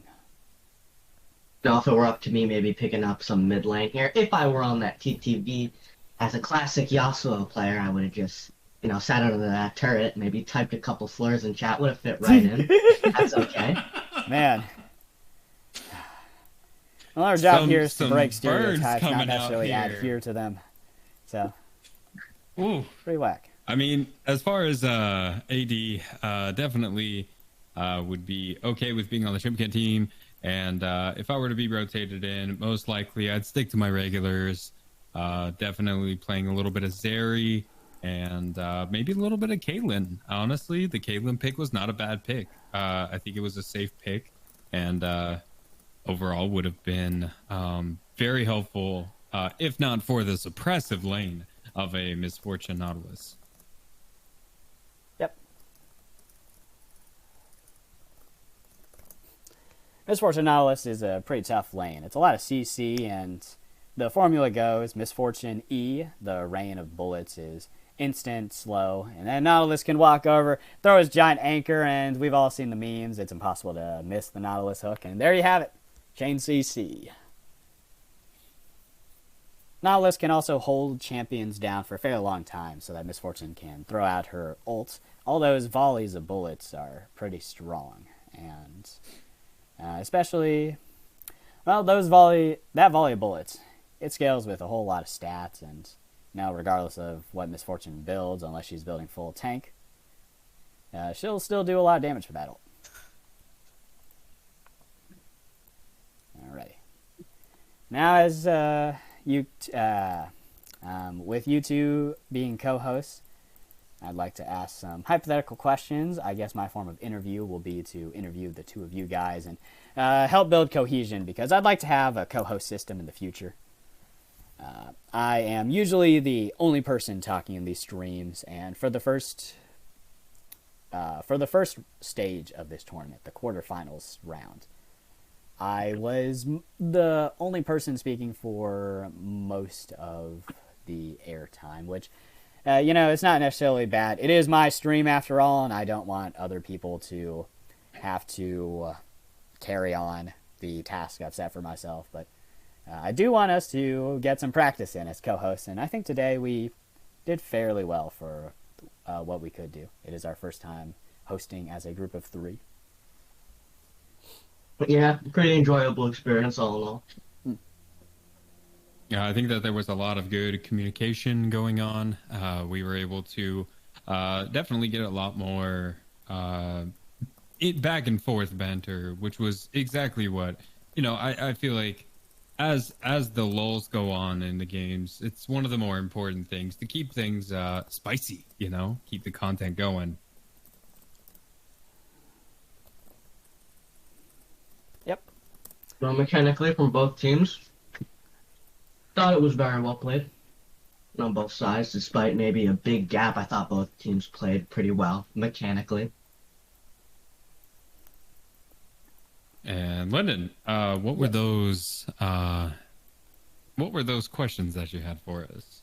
My hypothetical questions, my favorite part of the entire interview process. So my hypotheticals, I'll speak pretty broadly, and I'll deal with some current events, because League does have a patch every 2 weeks, and with that comes new buffs, nerfs, adjustments. And on Thursdays, we get new champions and skins. So recently, we got the Empyrean skin line released, and Riot also uploaded a cinematic featuring Empyrean, Jax, Pyke, and at the very end, Lux. Have you guys seen that cinematic? And do you guys enjoy the Empyrean skin line that they've released? I watched that cinematic. Pretty skin line, absolutely incredible. Wish Riot would put as much effort as they put in the skins into the game, but it is what it is. Skin's still incredible. Cinematic, kind of mid. I'm not gonna lie. That how they showed it off, it wasn't that great. They were just kind of fighting, and then Pyke just ults and one-shots everyone. I guess that's their selling point, that Pyke is, he's really cool. But do really enjoy the skins. Very good champions. Don't know why Lux is in there. Alright, well maybe because she's like Lux, I guess. Everyone plays them. Everyone plays her. But all in all, really like the skins. Pike one with the ult. Have you guys seen like the if you get like a pentakill on Pike, it, like covers a whole screen, like this big void? Dude, Riot really outdone themselves on that one. Riot does do pretty fantastic with all Pike skins, I feel. At least sound design wise. Whenever Pike turns invisible, many of his skins have unique sound effects for enemies who listen in onto the incoming Pike in the waters.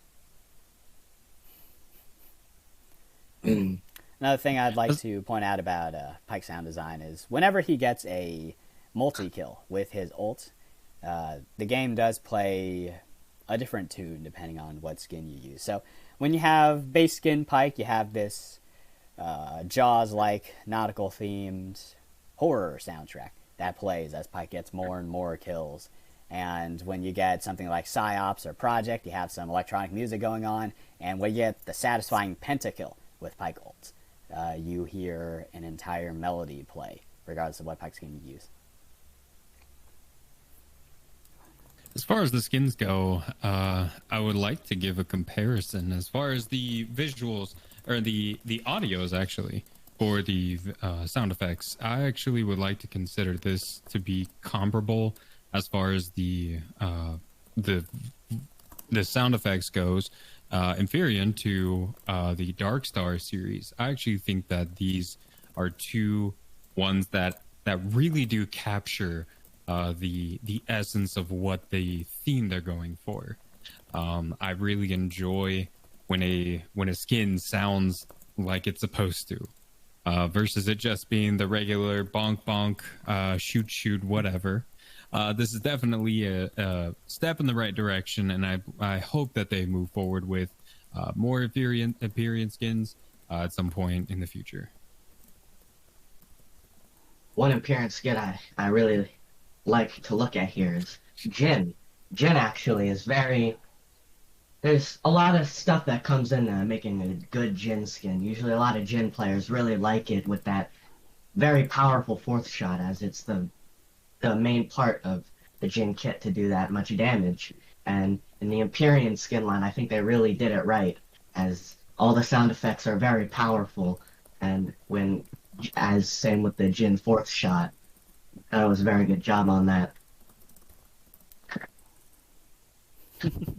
Yes.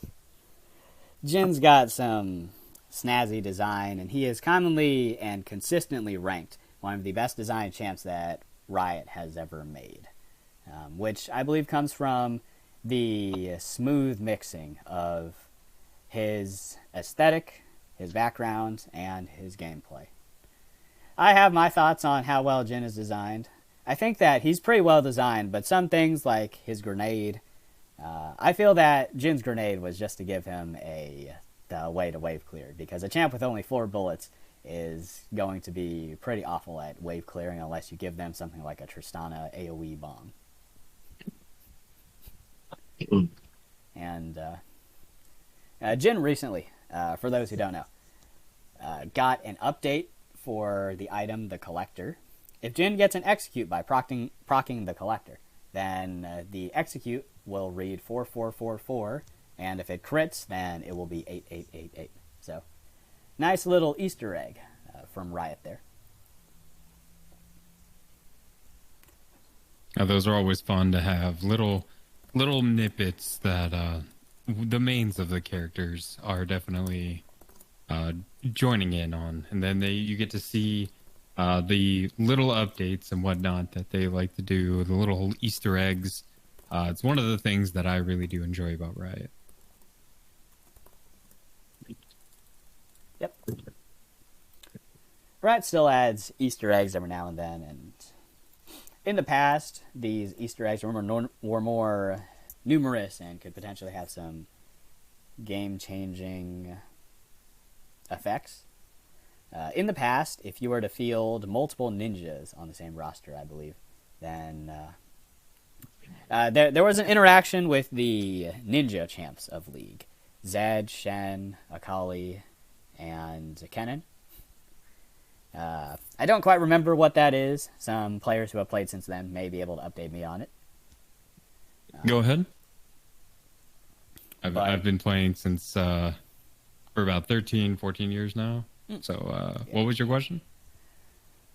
In the past, Riot had implemented an Easter egg interaction, a gameplay mechanic, where if multiple ninja champions were fielded, then something would happen to their numbers. Yes, that is correct. Whenever a ninja was chosen on the same team, you would actually lose 1 HP for each one. That is interesting. Losing 1 HP doesn't seem like a lot, but it could be the difference between life and death. We've seen many players in our games, countless players in our games, survive off what we would say 1 HP. When, literally speaking, they're surviving off like 7 HP, but when we have items like Collector, when we have executes like Urgot ult and Pike ult, that 1 HP could make a difference. It's a very interesting mechanic, to say the least, that Riot has implemented, a little Easter egg, if you will. And I think that back in the day, it was definitely something that we would all chuckle about, and we'd start off as Shen and Zed, and Zed would be 1 HP less and would die to an ignite. I don't think Riot intended it to be that way, but it definitely is a little funny play into the lore. It was a pretty funny mechanic and interplay of lore with the game. And nowadays, in any video game, lore and aesthetics do have to mesh with gameplay. And with our modern champs, we do see people like Renata Galask with a brilliant intermixing of thematic and gameplay, I believe. All of Renata's abilities are named after business maneuvers because she is a Cambaroness, I believe. And so all of her abilities have this flair of being an aggressive, ruthless corporate leader. You have things like bailout for bailing out a business that is going under. You have things like hostile takeover for the forceful acquisition of a business, and so on. In the past, Riot went even deeper than what they are doing right now, and you had things like the ninjas having 1 less health. You've also had interactions like Leona would deal 1 less damage to champions with sunglasses, and therefore you'd have to watch for what skin you use, because only certain skins have sunglasses. The commando line was, in particular, the ultimate counter to Leona. Yes. Commando skin line, a very old skin line, and many would consider them one of the uglier skin lines. Although I personally find them endearing in their own way. They have this old 90s painting feel, like that of a Warhammer 40k figurine set for the Imperial Guard. And now, speaking of League splash arts, I enjoy modern League splash arts, and I feel that Riot has really upped their quality with modern champs. So champs in the past 5 years, definitely high quality. In the past, I did enjoy that painting feel for many champs splash arts, and I talk about it a lot whenever we see stuff like Sailor Gangplank's artwork.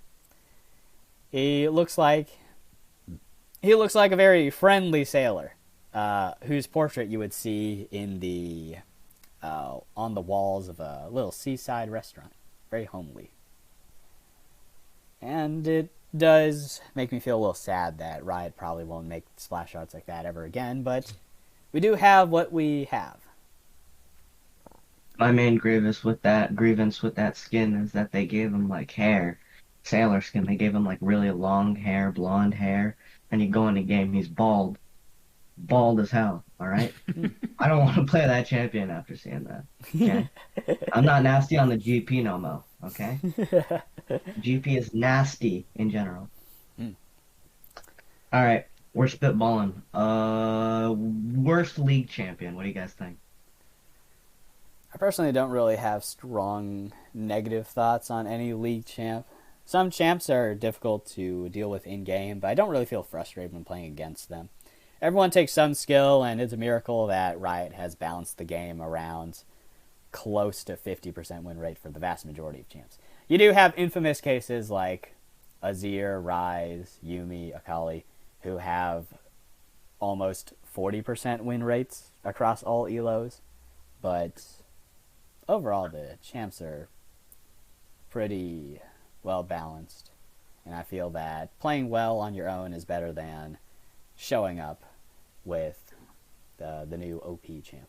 But that's just my thoughts, and obviously everyone is free to disagree. And you guys watching my stream on Twitch can also add in as well. If you guys think there's a champ that's irritating, or if you don't really find anything problematic. Personally speaking, I think Azir really found footing in this current meta right now, I'll be honest. See, like in pro plays, got the big Azir ults, big wall, really great plays. No champion, really think it's useless? Singed. Okay? Who plays that champion? Singed. Singed is a fairly uncommon champ, and he was the first ever champ to be designed in League of Legends, so we all play in his world, whether we like it or not.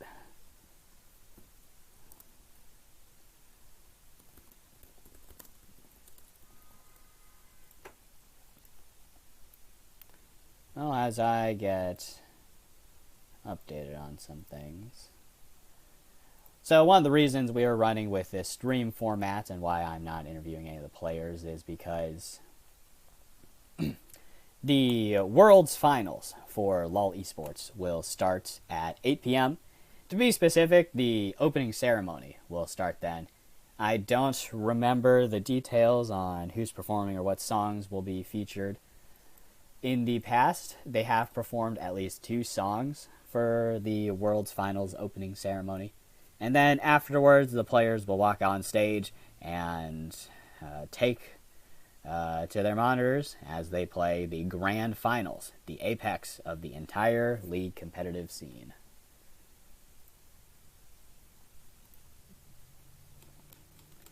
And so,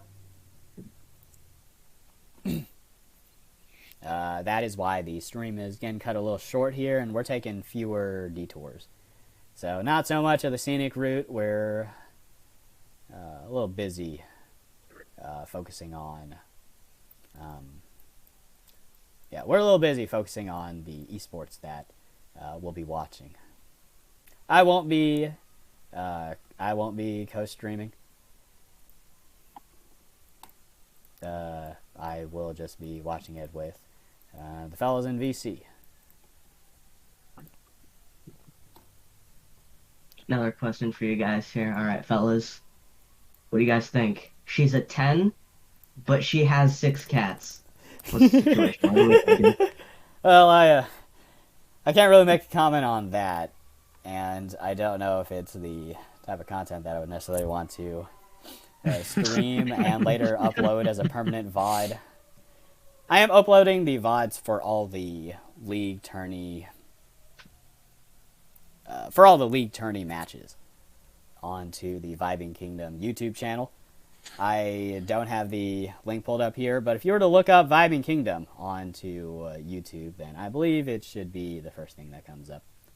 A little of a unique name, I suppose, and it's the YouTube channel has the same logo as the banner that I've been using for the opening card of all these streams. So this banner right here, it has the same art style, I should say. It doesn't have the YouTube channel doesn't have the same logo, but has the same art style as this one.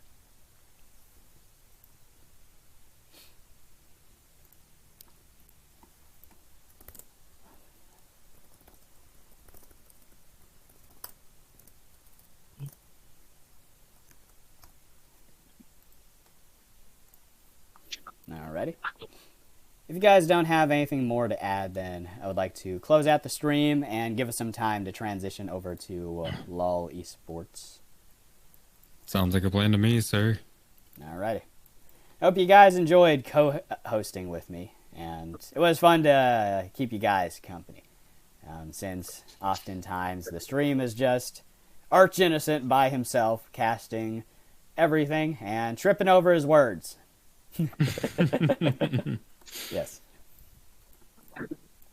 Oh, we got you, man. It was a great time, and honestly, I look forward to more as we are closing in on the semifinals. Correct?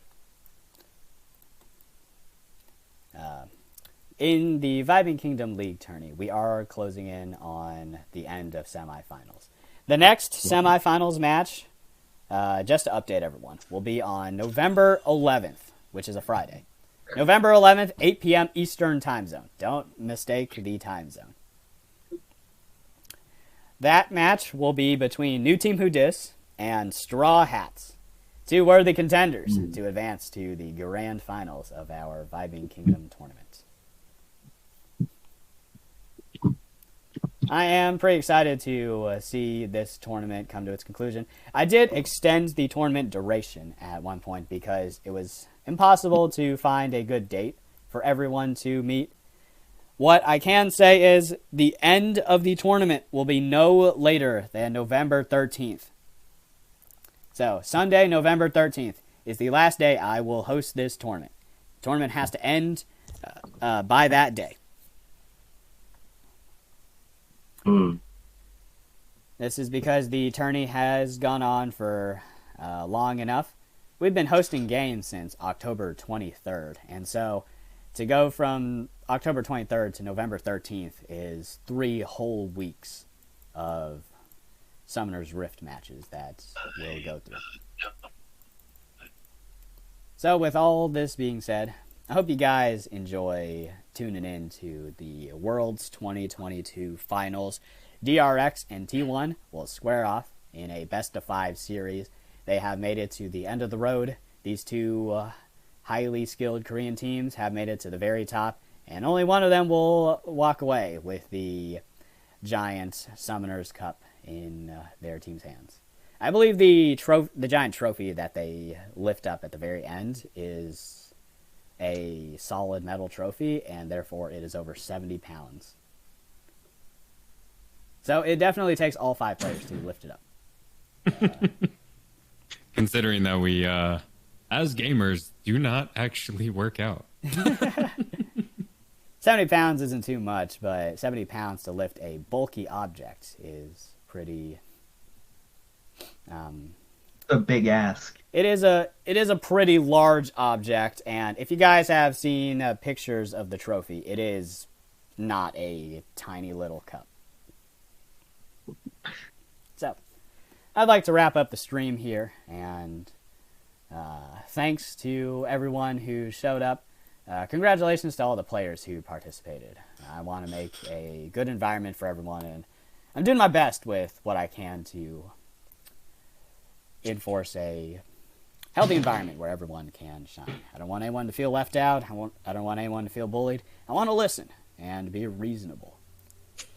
So, I will close out the stream, and best of luck to whatever you guys do this weekend. I'll be tuning into Worlds in just a minute here.